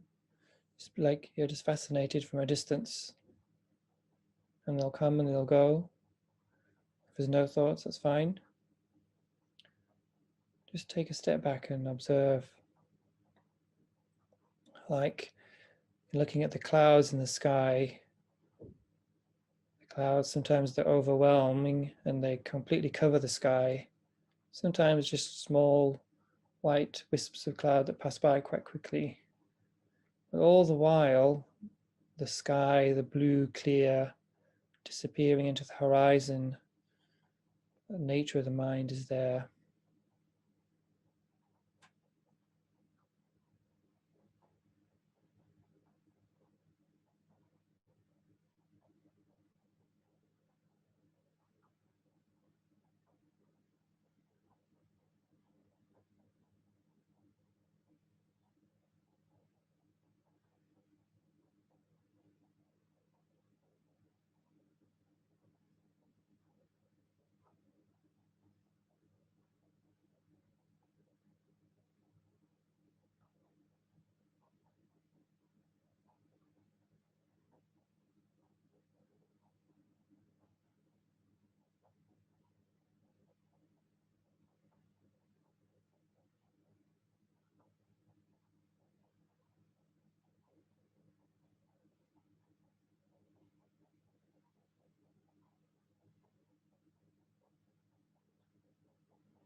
And then gently, when you're ready, just relax your concentration and end your meditation.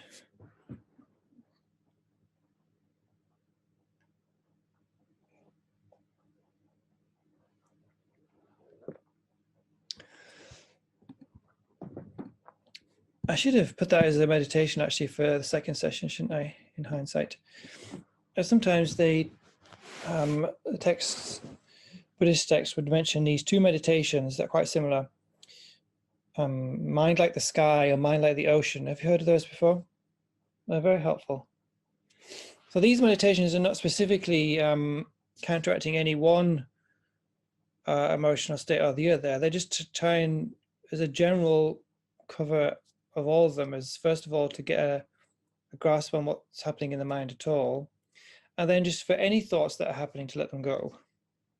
Whatever, you know, the disturbance is, whatever the emotional disturbance is, see them as clouds and then watch them go. Right. Have you come across that one before? I just want to say, if only it was that easy, Kerry. Right. Yeah, we have plenty of clouds in. Yeah, sometimes when we get so hooked into it and it feels so powerful, yeah, kind of all consuming, it's just so difficult to, right. even though you know it's what it is. It's, I think in my experience, it's so difficult to let go. Yeah. Yeah, but I mean, as everything gets easier with practice, you know, there's something to be said for the mind and the fact that it's a big creature of habit. So we can see that already with different things the mind is involved with. That if we've got something that's particularly strong with us, we just know that it's because it's become a habit. So therefore, you know, the logical conclusion is that if we can adjust the balance a bit, the new, healthier way of thinking can become the habit. So we have to have confidence in the mind has this great ability to just take on things very quickly with a bit of practice. It's a very powerful thing, the mind, and it can change our experience quite dramatically. But with things like anger, or depression, which is, you know, the anger going inwards, they can be quite overpowering. So at that point, you know, you have to know what to apply, right? So, I always say, you know, if you're in a heightened emotional state like anger, then best, you know, just to get away from the situation until you're in a lower emotional level. You can't really apply the antidote so much then at that point. And the same with depression, I think, you know, if you're severely, you know, I'm not talking about clinical depression, that's a whole different thing, in which case I'm not qualified to talk about. You need to go professionals about that. But just the mild levels of depression that we all deal with, when you're stuck in one of those, maybe your meditation is at that point going to help, and you just need physical to kind of kick you out of that kind of loop until you're a bit more, you know, a stable level, and then you engage in cognitive therapy for yourself. Does that make sense? So you have to know the level at which these emotions are running and what you can do with it at that particular time. If you're screaming and shouting at somebody because you're full of anger, then, you know, meditation isn't going to help right then, is it? So you have to, you know, you'd have to wait until that's passed and then do some damage limitation to see what happened, you know, what you caused at that point. But if we can notice it earlier in the chain, that'll be best, right? Yeah. I'm going to look at that with these next slides here. Let's launch into this discussion then, because that's, I think a reason why I choose anger rather than one of the other ones is because it's quite, it's so visceral, it's so energetic, it's very easy to recognize, right? So for anger here, you know, you could substitute the word hatred if you like. Same thing in this context, right? We're not talking about righteous anger or righteous indignation. I'm talking about the wish to harm somebody or something, like a computer. If it doesn't work, if the Zoom's not working, and you lash out at your laptop.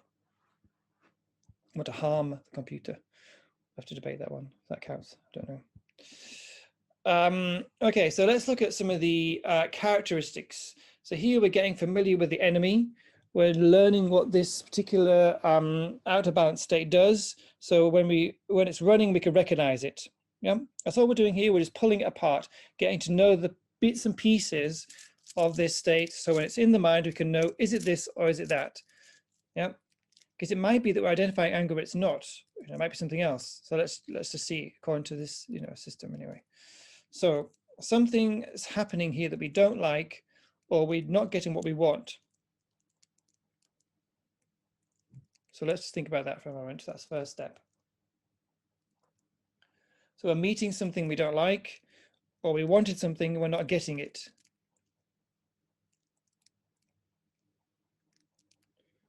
And that's going to lead us to the same space. Now there's different levels where we could go to next. It could be like a mild irritation, or it could be kind of a furious rage. But usually what happens is like something very small and we haven't noticed it. Like we're not able to get something that we're craving for. It doesn't necessarily be anything healthy. It could be something that's unhealthy we're craving for. We still can't get it. Yeah. We're meeting with something that we don't want, or we're not getting something we want. And then we kind of have this uncomfortable sensation, like this nervous kind of energy bubbling away underneath, like a small, slow burn. That's kind of, if we leave it unchecked, it gets, you know, greater throughout the day. We haven't recognized it. And normally we don't recognize until it gets to the growth stages later on when we're screaming and shouting. Or we lash out at our partner and suddenly, where did that come from? Out of the blue. If you live with somebody during lockdown, no, can't help them.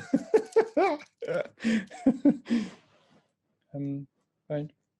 So we haven't noticed that it's been kind of creeping along throughout the day or throughout the week or just throughout the last hour, etc. And like I say, it could be just as simple that we haven't had food or enough sleep. So you have to check to become familiar with what's going on in our lives, in our minds, in our bodies, because the minds and body work very closely together. So we shouldn't separate the two. And the Dalai Lama always says, you know, that, and referring to scientists that he's often worked with in the Mind and Life conferences, that anger is the one that eats away our immune system. You know, it's interesting to think about anger. It's going to cause us to be ill because that holding on to that that kind of inner clash, if you like, that dissonance is kind of really affecting the whole nervous system, the immune system, all because, you know, of the mind. So the mind and body here are very closely connected. So these are this in itself is a meditation that we're doing, actually, you could say, isn't it? Where we're meditating here on the characteristics of something. Analytical meditation. So as I'm leading you on these kind of thoughts, you're probably having thoughts of your own, which is great. And you adjust it to your own experience. This is all I'm doing. We're just providing you an opportunity to meditate, you know, together.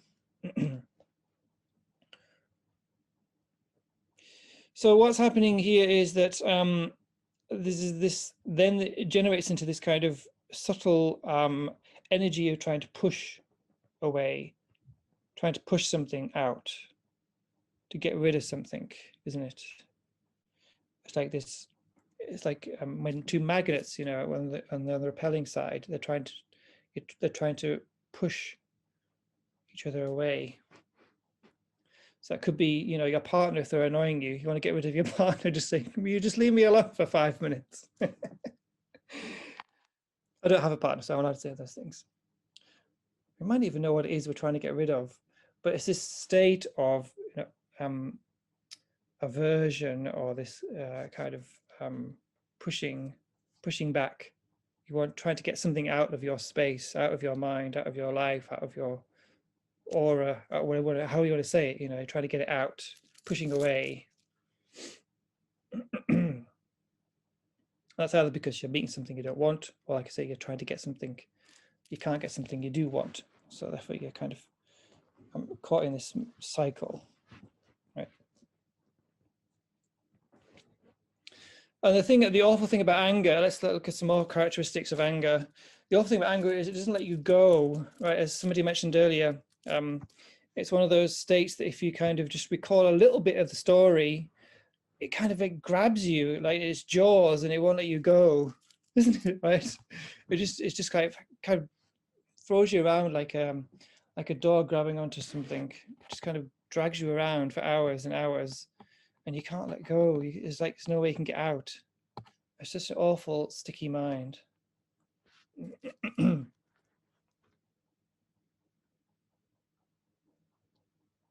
And this is part of the process, is becoming, not only becoming familiar with how these emotional states work, but to kind of also think, actually, I don't want these anymore. You know, actually, they're pretty awful. They're pretty hideous. I'd rather not have these.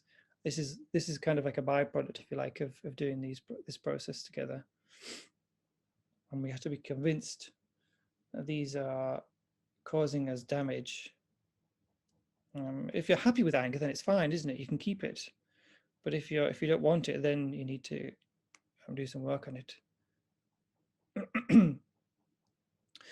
One of the other things that anger is doing for us is, like all the out of balance states, is that it causes project wrongly. So what anger is going to project wrongly is that this, as I said earlier, something is like 100% ugly or 100% bad, just very plain, and there's no room for discussion with anger. Right? It has to get rid of it because it's 100% negative in some sense. We can't bear to be with it. You've got to get rid of it. It's so fundamental, right?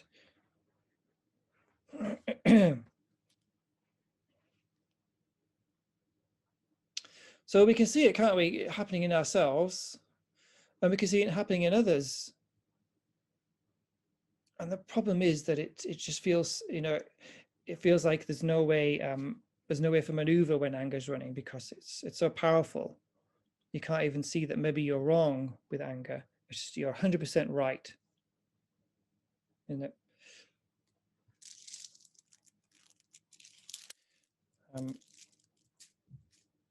I don't know how much, you know, you're affected by all the politics that's going on where you are, but it was fascinating for us to watch where we are in the UK, because we went through some of this previously with Brexit, of course, and that was all very divisive. It's like half the country was for, half the country was for it and half was against it.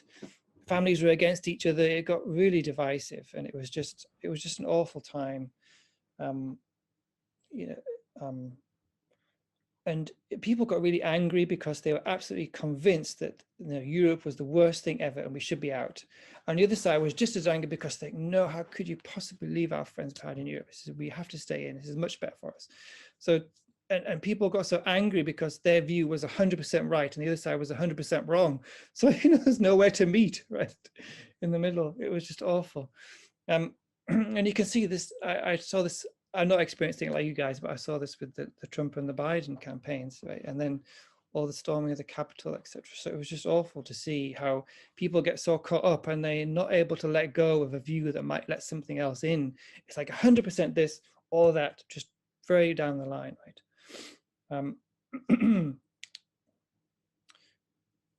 So, you know, it just leads to, you know, projecting all kinds of wrong conclusions, wrong statements, and wrong projections, which people can't see they're doing, right? It's like the anger is projecting one thing, but then people can't see they're doing it, so you're stuck. Yeah.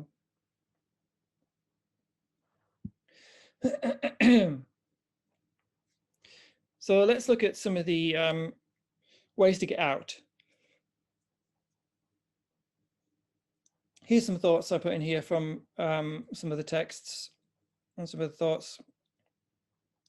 Hatred is so extreme, it's causing me too much pain. I'm the one getting harmed here. So let's think about that first of all. Forget anybody else. Forget if anybody else is right or wrong.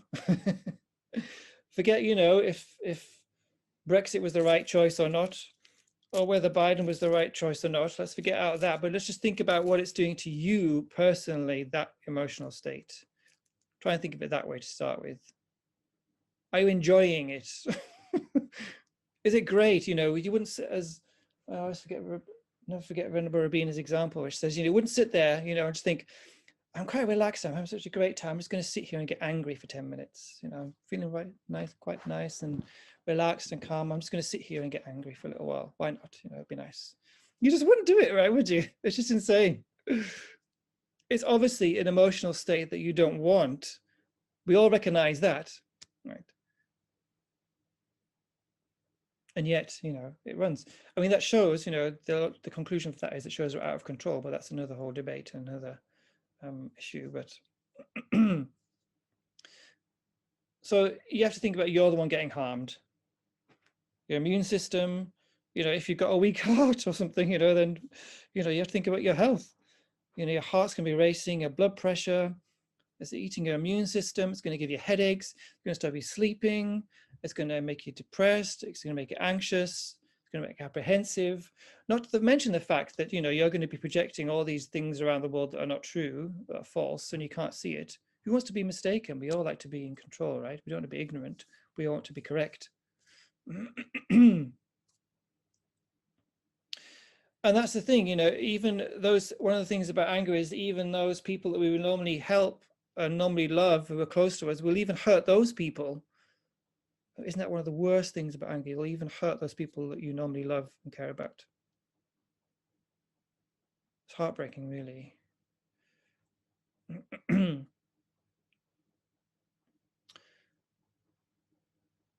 So you have to commit from your own personal view to start with. I would suggest try and get yourself off the track, if you like, off the treadmill of the anger, so you can start to see, actually forget the facts or the non-facts. What was it they called? What was it that the former Trump's press secretary used to call it? Those alternative facts. That was it. You remember that one?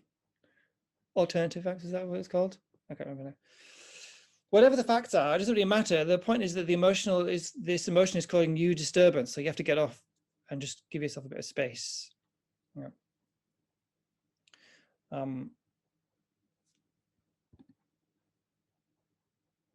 How this relates to stress then is quite interesting, because stress and anger have a very close relationship here. Stress is where we meet the difficult situation, and there's two ways it can go. We resist and generate aversion on top of aversion, and we can feel trapped.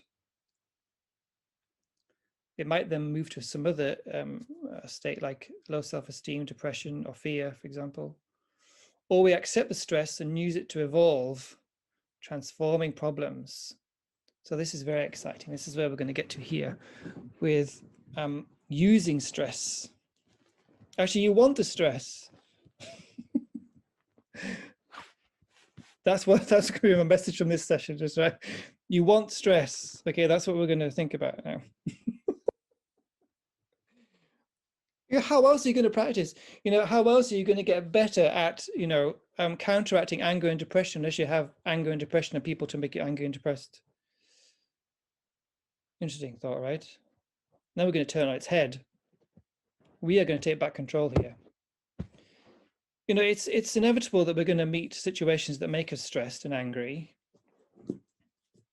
whether we like it or not. But actually, we should have the view that actually I want these situations because I'm going to use it to get better at practicing the antidotes. So if nobody ever caused you any, let's say hypothetically, nobody caused you any difficulty, or you never get stressed, then you're never going to be able to practice. You're never going to get any good. And the one time it comes along, you're going to kind of fly off the handle because you haven't had any practice.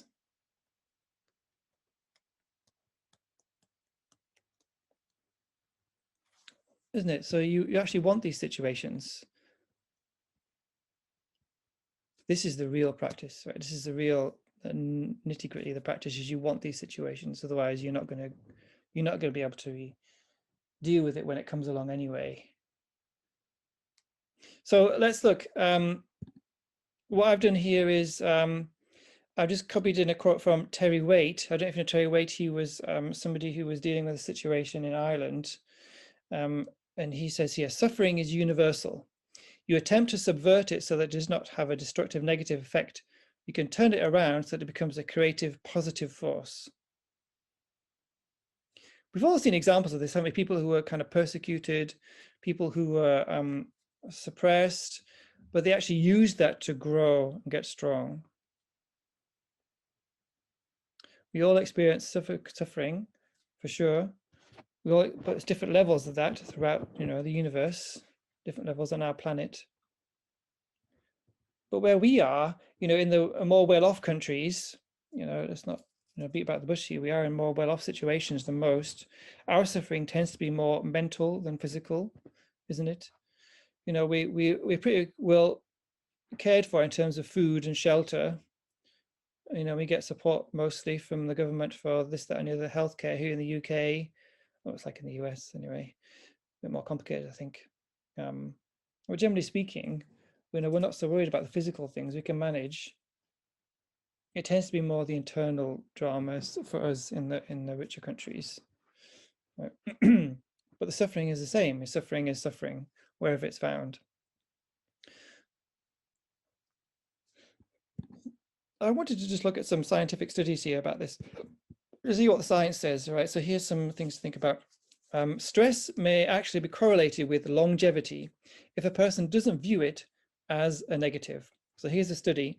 Researchers at the University of Wisconsin asked almost 29,000 people to rate their level of stress over the past year, as well as how much they believe the stress influenced their health.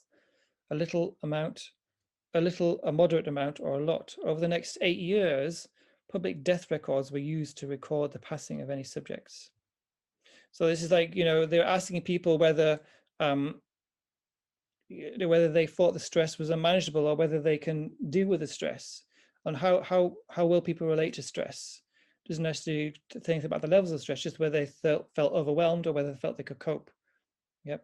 So these people were kind of monitored, and then they were kind of death records were kept for this study group, this control group, right? So the findings were that people who reported having high levels of stress and believed that the stress had an impact on them, they had a whopping 43% increased risk of death. On the other hand, those who experienced a lot of stress but did not perceive it as such were less likely to die as compared to the participants in the study. I'm not sure. 29,000 people is quite a large group, right? So that's interesting, right? That shows you that, it's nothing to do with the level of stress itself. It's to do with how you view the stress.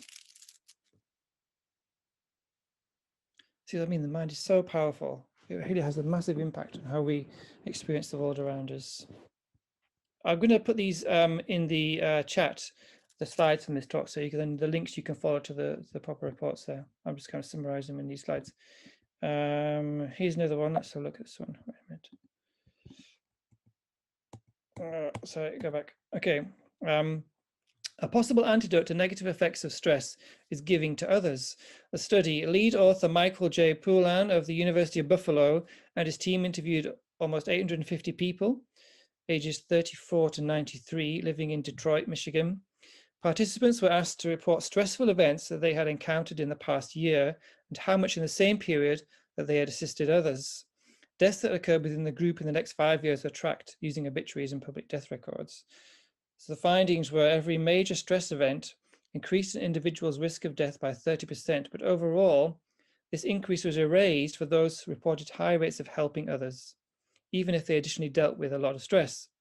The evidence suggests that giving to others significantly reduces stress-induced mortality.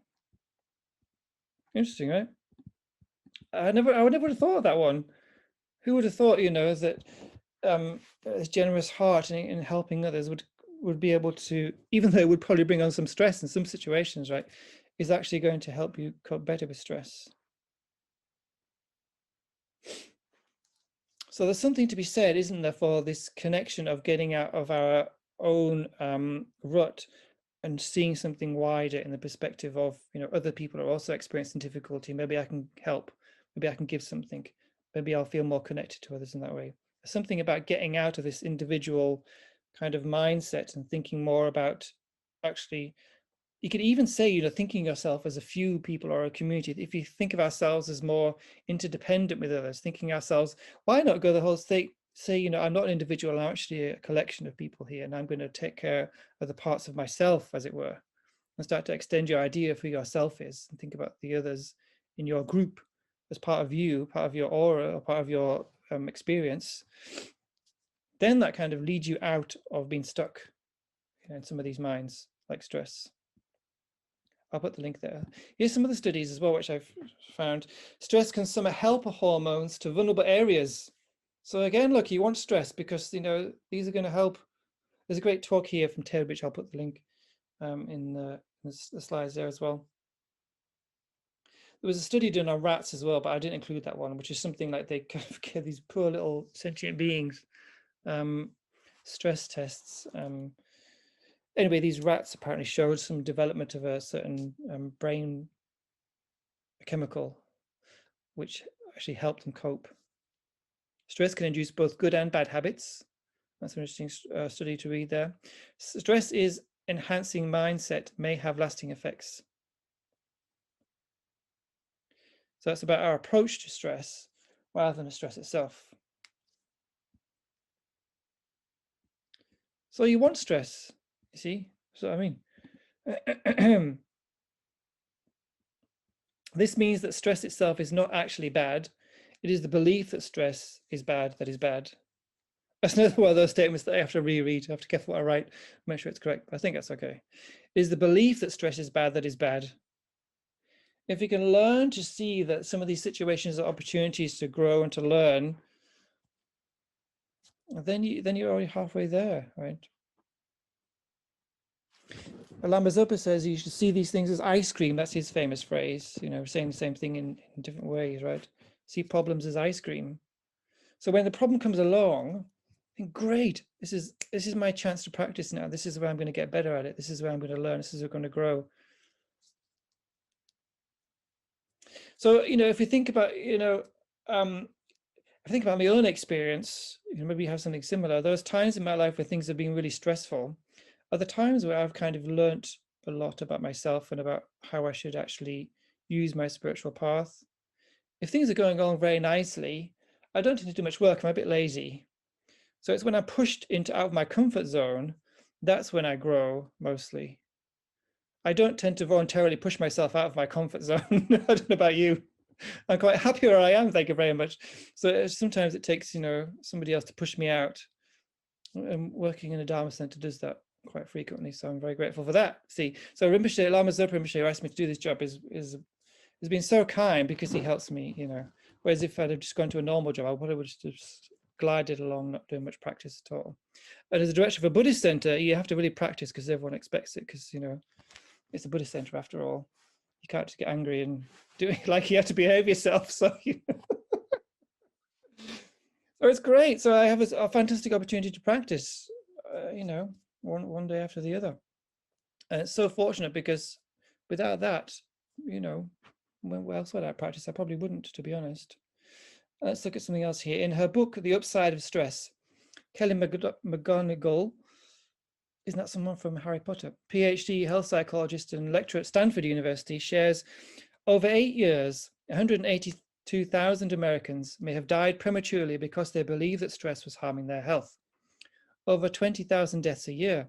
According to the Centers for Disease Control and Prevention, that would make believing stress is bad for you the 15th leading cause of death in the United States, killing more people than skin cancer, HIV, AIDS, and homicide.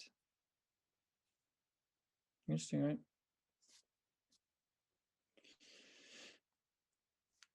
right? Just check. Yeah, this is a nice quote from Thich Nhat Hanh. No mud, no lotus. Another way of saying the same thing, right? Out of what happens, you know, with the lotus is it grows out of these ugly, smelly, disgusting ponds. But that's the only place where this beautiful flower grows. You can't grow it in a nice, clean, you know, place. It has to come out of this mud. And if you see pictures of the Buddha, it's always on a lotus to show that out of samsaric existence, out of this kind of cycle of suffering and pain and depression and loneliness, you know, out of that transformed into an enlightened being, into someone who's reached spiritual peak of evolution, if you like, the spiritual peak of evolution. But it has to come from where we are right now. You know, so we're in exactly the right place. We're having exactly the right experiences for that result. We can't do it any other way. And not only that, you know, we're in the perfect environment really because we don't have too much intense suffering, and we don't have too much, you know, overwhelming opportunities to forget practice. You know, we're just in the right spot, if you like, to be able to practice the Goldilocks zone in the whole of this experience, to be able to practice. So we're really fortunate. So here's our discussion point then. Let's make it a bit longer this time. We'll do 10 minutes here. Do you know your top 3 stressors? So a stressor is something that causes you stress. Maybe you might not want to reveal some of these. I don't know. If you're some of the staff or the volunteers at the centre, maybe you don't want to let people know. I don't know. Do you think you could learn to like stress, to see stress as a chance to grow? Does that sound like too weird? I mean, I presented some of the science and some of the logic, but am I just talking rubbish? Maybe I am. You have to check. You don't believe anything I say, you have to check. Don't be the scientist either, you have to check yourself. Right. Does it sound too weird or does it sound possible? For where you are right now, bring it back to you. Have you got those written down? Because I'm just going to shut the slide down in a second. You got that?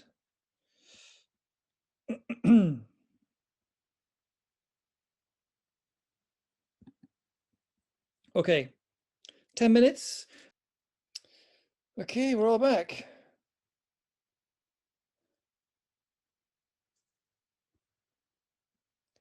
I'm just going to put in the chat here the slides from these 2 sessions in case anybody wants those to look at the links, etc. Okay then, so how did you get on with the discussion? Does anyone want to to confess their top 3 stresses or one of the, or at least, just do you think it's possible that, stress is going to be conducive for practice? Can you use stress? What do you think? Anybody want to feedback? The group that I was in unanimously felt that stressors are positive. Right. In terms of bettering your craft, in terms of bettering yourself, that they are a positive force. Right. In your relationships as well. In your relationships, stress is good in relationships. Well, you get it whether you like it or not, don't you? So yeah, you might as well, enjoy it and use it.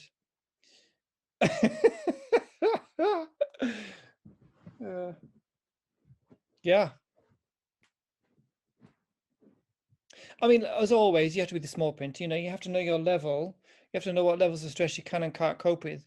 I mean, what happens, if you get to a certain point and your stress level is kind of over what you can cope with, then you need to find some help. It's perfectly okay to ask for help. I mean, it's hard for us to say, isn't it? But if stress is becoming too much, I mean, part of the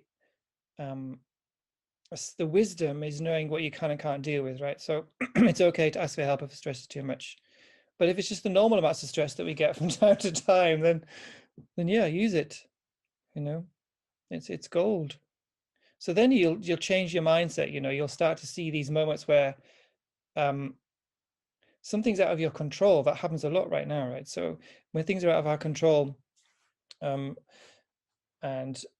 something, maybe a person leaves us, or the job becomes unstable, the finances disappear, political movements change, climate stuff and policies come in and out that we wanted or don't want. Some of it is out of our control, but what we can do is we can control how we relate to it and see it as a chance to practice. See it as a chance to learn about how our minds work. And if we can get to that level where we're always, stable and content, I mean, that would just be stunning, wouldn't it? No matter what happens in the external world, we are always going to remain content and happy and peaceful. That doesn't mean, that we're becoming doormats. It doesn't mean that we can't take action when we think things need changing, like the climate, etc. It doesn't mean that we lose compassion for others and we get out there and do something to help. But it does mean that we're not going to get overwhelmed by emotional disturbances where we become incapacitated. We lose our ability to help. So, if our concern is overriding concern is to help others, then it's in our own interests to use stress wisely so that we don't become overwhelmed, because becoming overwhelmed means we become incapable. And that's the last thing we want if we want to help others. We need to be solid. We need to be able to cope with stresses that others maybe can't. We need to be able to water off a duck's back, as they say in the UK. Have you got that phrase in America? Water off a duck's. I say it with a proper English accent, not a Yorkshire accent. Sorry. Water off a duck's back. You go. Careful my accent. I'm from the northeast of England, which is Teesside, kind of on the borders of Yorkshire. So I've got a kind of strange accent, but you seem to be understanding what I'm saying. So that's good. Anyway, all right, let me go back to the slides. So I'm just digressing there. So we've done that one. Okay, so let's just remind ourselves this formula. Identifying the imbalance, learning the course corrections, and when you get out of balance, strongly and quickly applying it to get back into balance.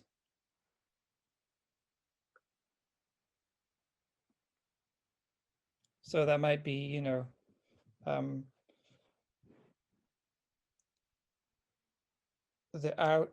let's say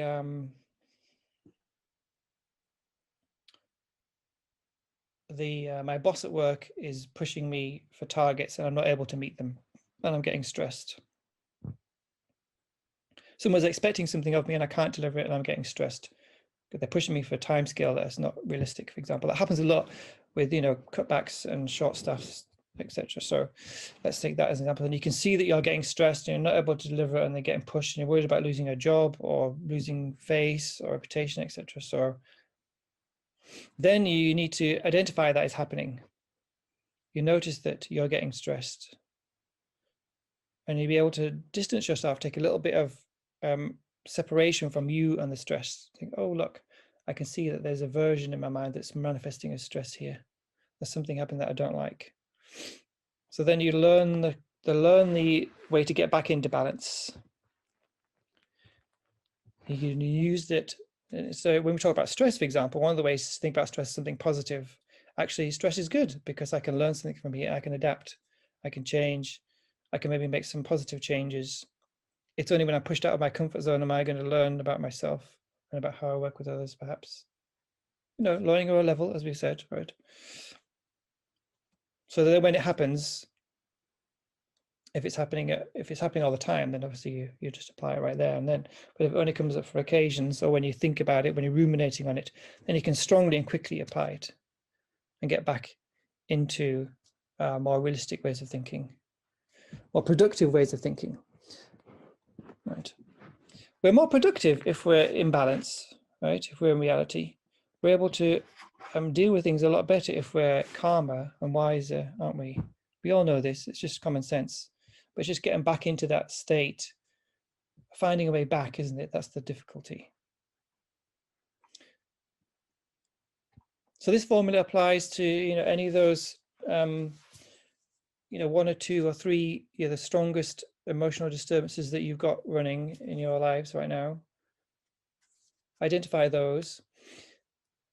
And learn the opposites, right? Learn the course corrections for those.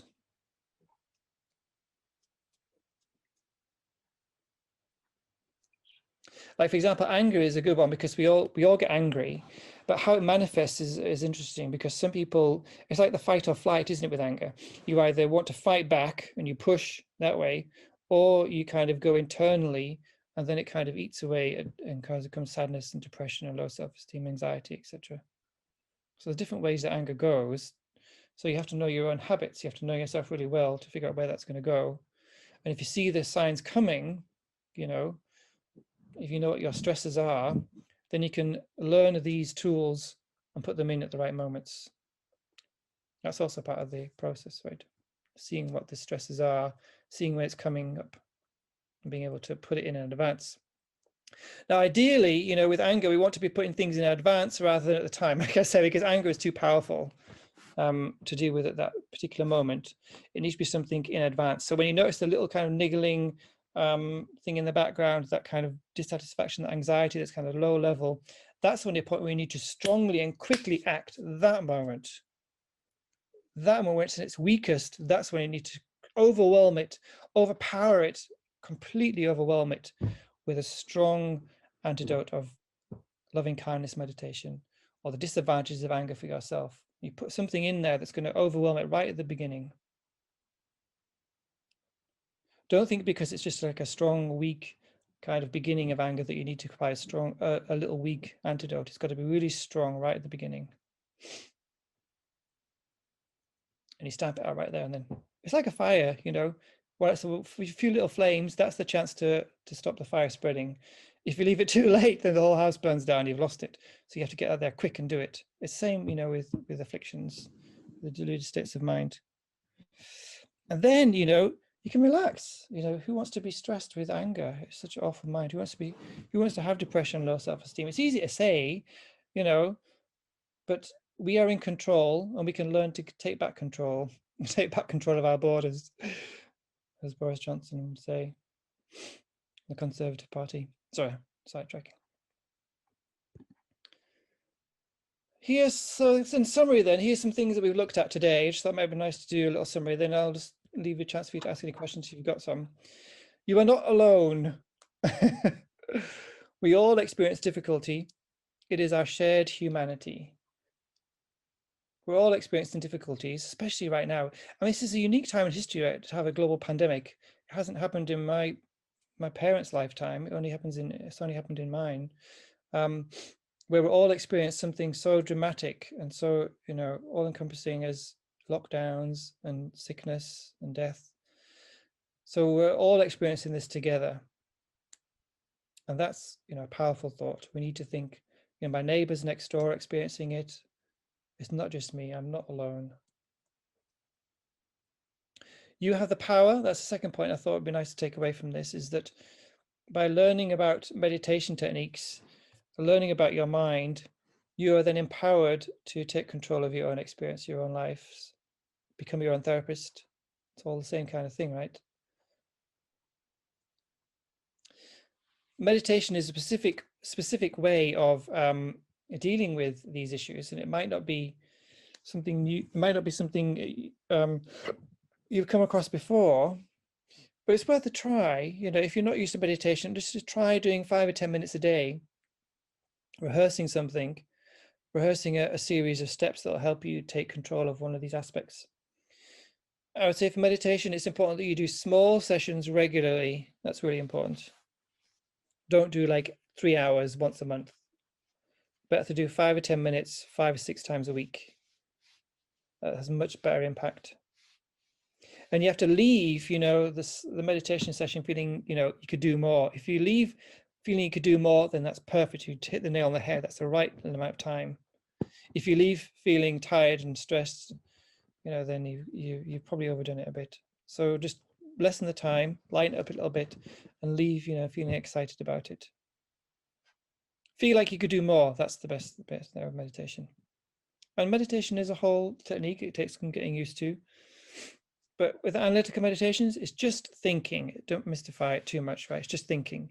You could do meditation sat on the sofa in a nice comfortable position with a cup of tea, reading a book of the Dalai Lama or taking a han or something, Pema Chodron, and just reading a page or two and then just stopping, or reading a paragraph and just stopping and thinking about it. Don't read cover to cover in one, you know, just read a small section and just think about it and have your own thoughts about it. That is a really valid way to meditate.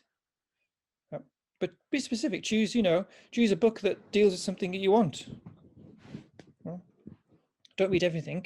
Just choose 1 or 2 topics that you're finding difficulty with, like depression or anxiety or low self-esteem, and just concentrate on those for a little while. See if you can get hold of that. Study. So that's the same kind of thing, you know. Research the area that you want. Find some books. Listen to some Dalai Lama YouTube videos. Contact your local Dharma centers, see if they can help you find out. Say, I'm having problems with anxiety. What does the Buddha recommend? That's a really good question for your SPCs. You know, this is the kind of thing we should all be doing, right? Or ask Geshe Sharab, I'm having problems with stress. Can you give me 1 or 2 meditations to do on stress, please, Geshe-la? Or Venerable Rabina. Venerable Rabina, can you please help me? I need 1 or 2 meditations to do on stress. And then maybe she'll recommend a book. Or but study is, you shouldn't be overwhelmed by thinking, oh, it's for the academics, it's for the young, etc.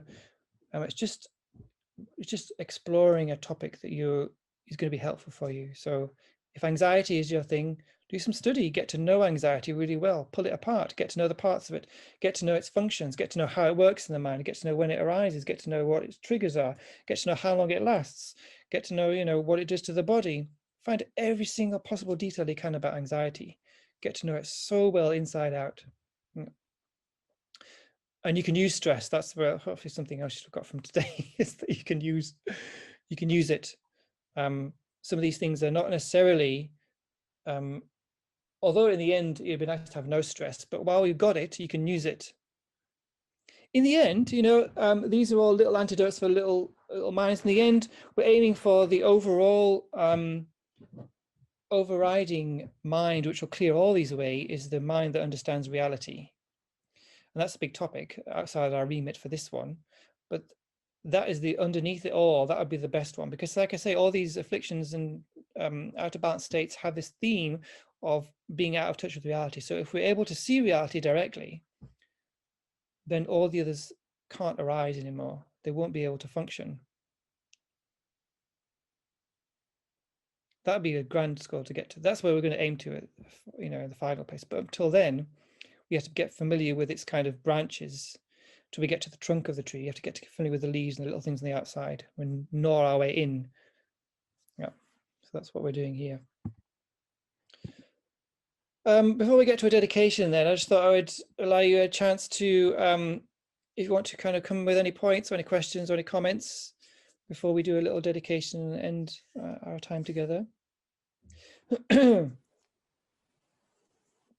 Kerry, I just wanted to say one thing so I don't forget. Kerry, thank you so much for accepting our invitation for today for Tupta Norberling. And Kerry has accepted our invitation to come back on May 1st. So I'm really excited about that. Really, thank you so much. I can't say enough. That's great to be here. Well, virtually in my living room.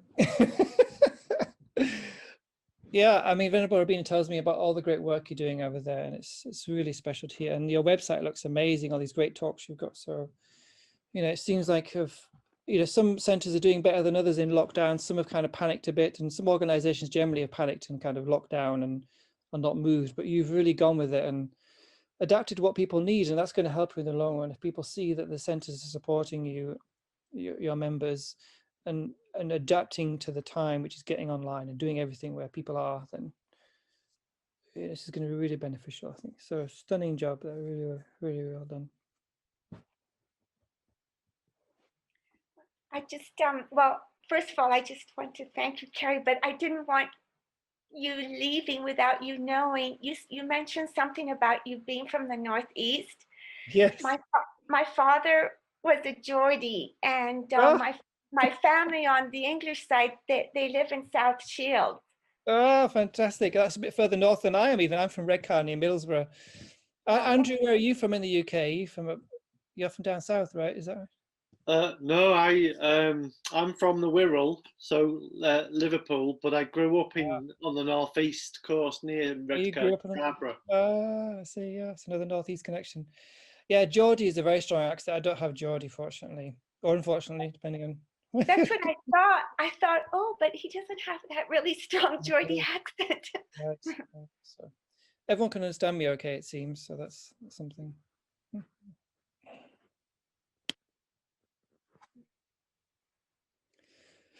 Okay, then. Well, it seems like we've wrapped up then today. Thank you so much for your attention, everybody. Let's just do a little meditation to finish with.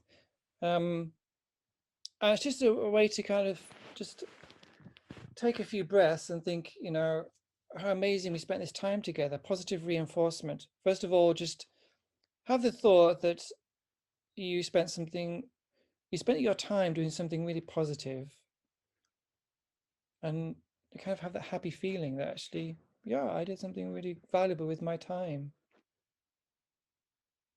Very happy about that. It's not pride, it's just, feeling very content that you spent some time looking after yourself, your mental health.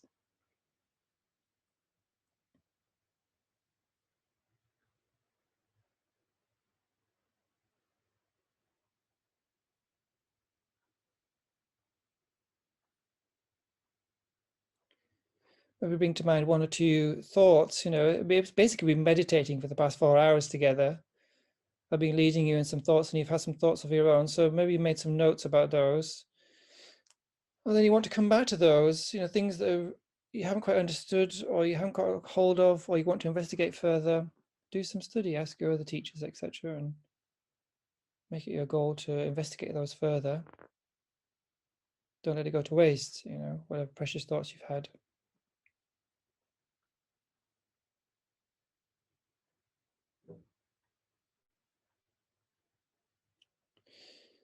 And so you think that whatever, you know, positive minds and positive new habits that we may have started, those little seeds that we've planted together, may they grow as full and as beautiful as they can be, so that we can be healthier and happier people.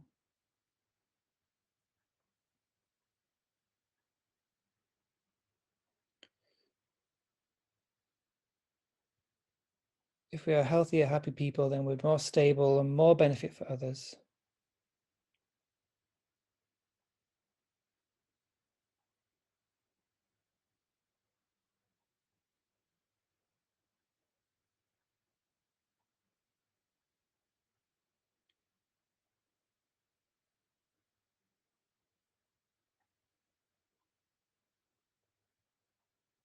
So just spend a moment thinking that all these positive seeds, may they ripen as my full potential. As much as I can, I'll help others with that full potential.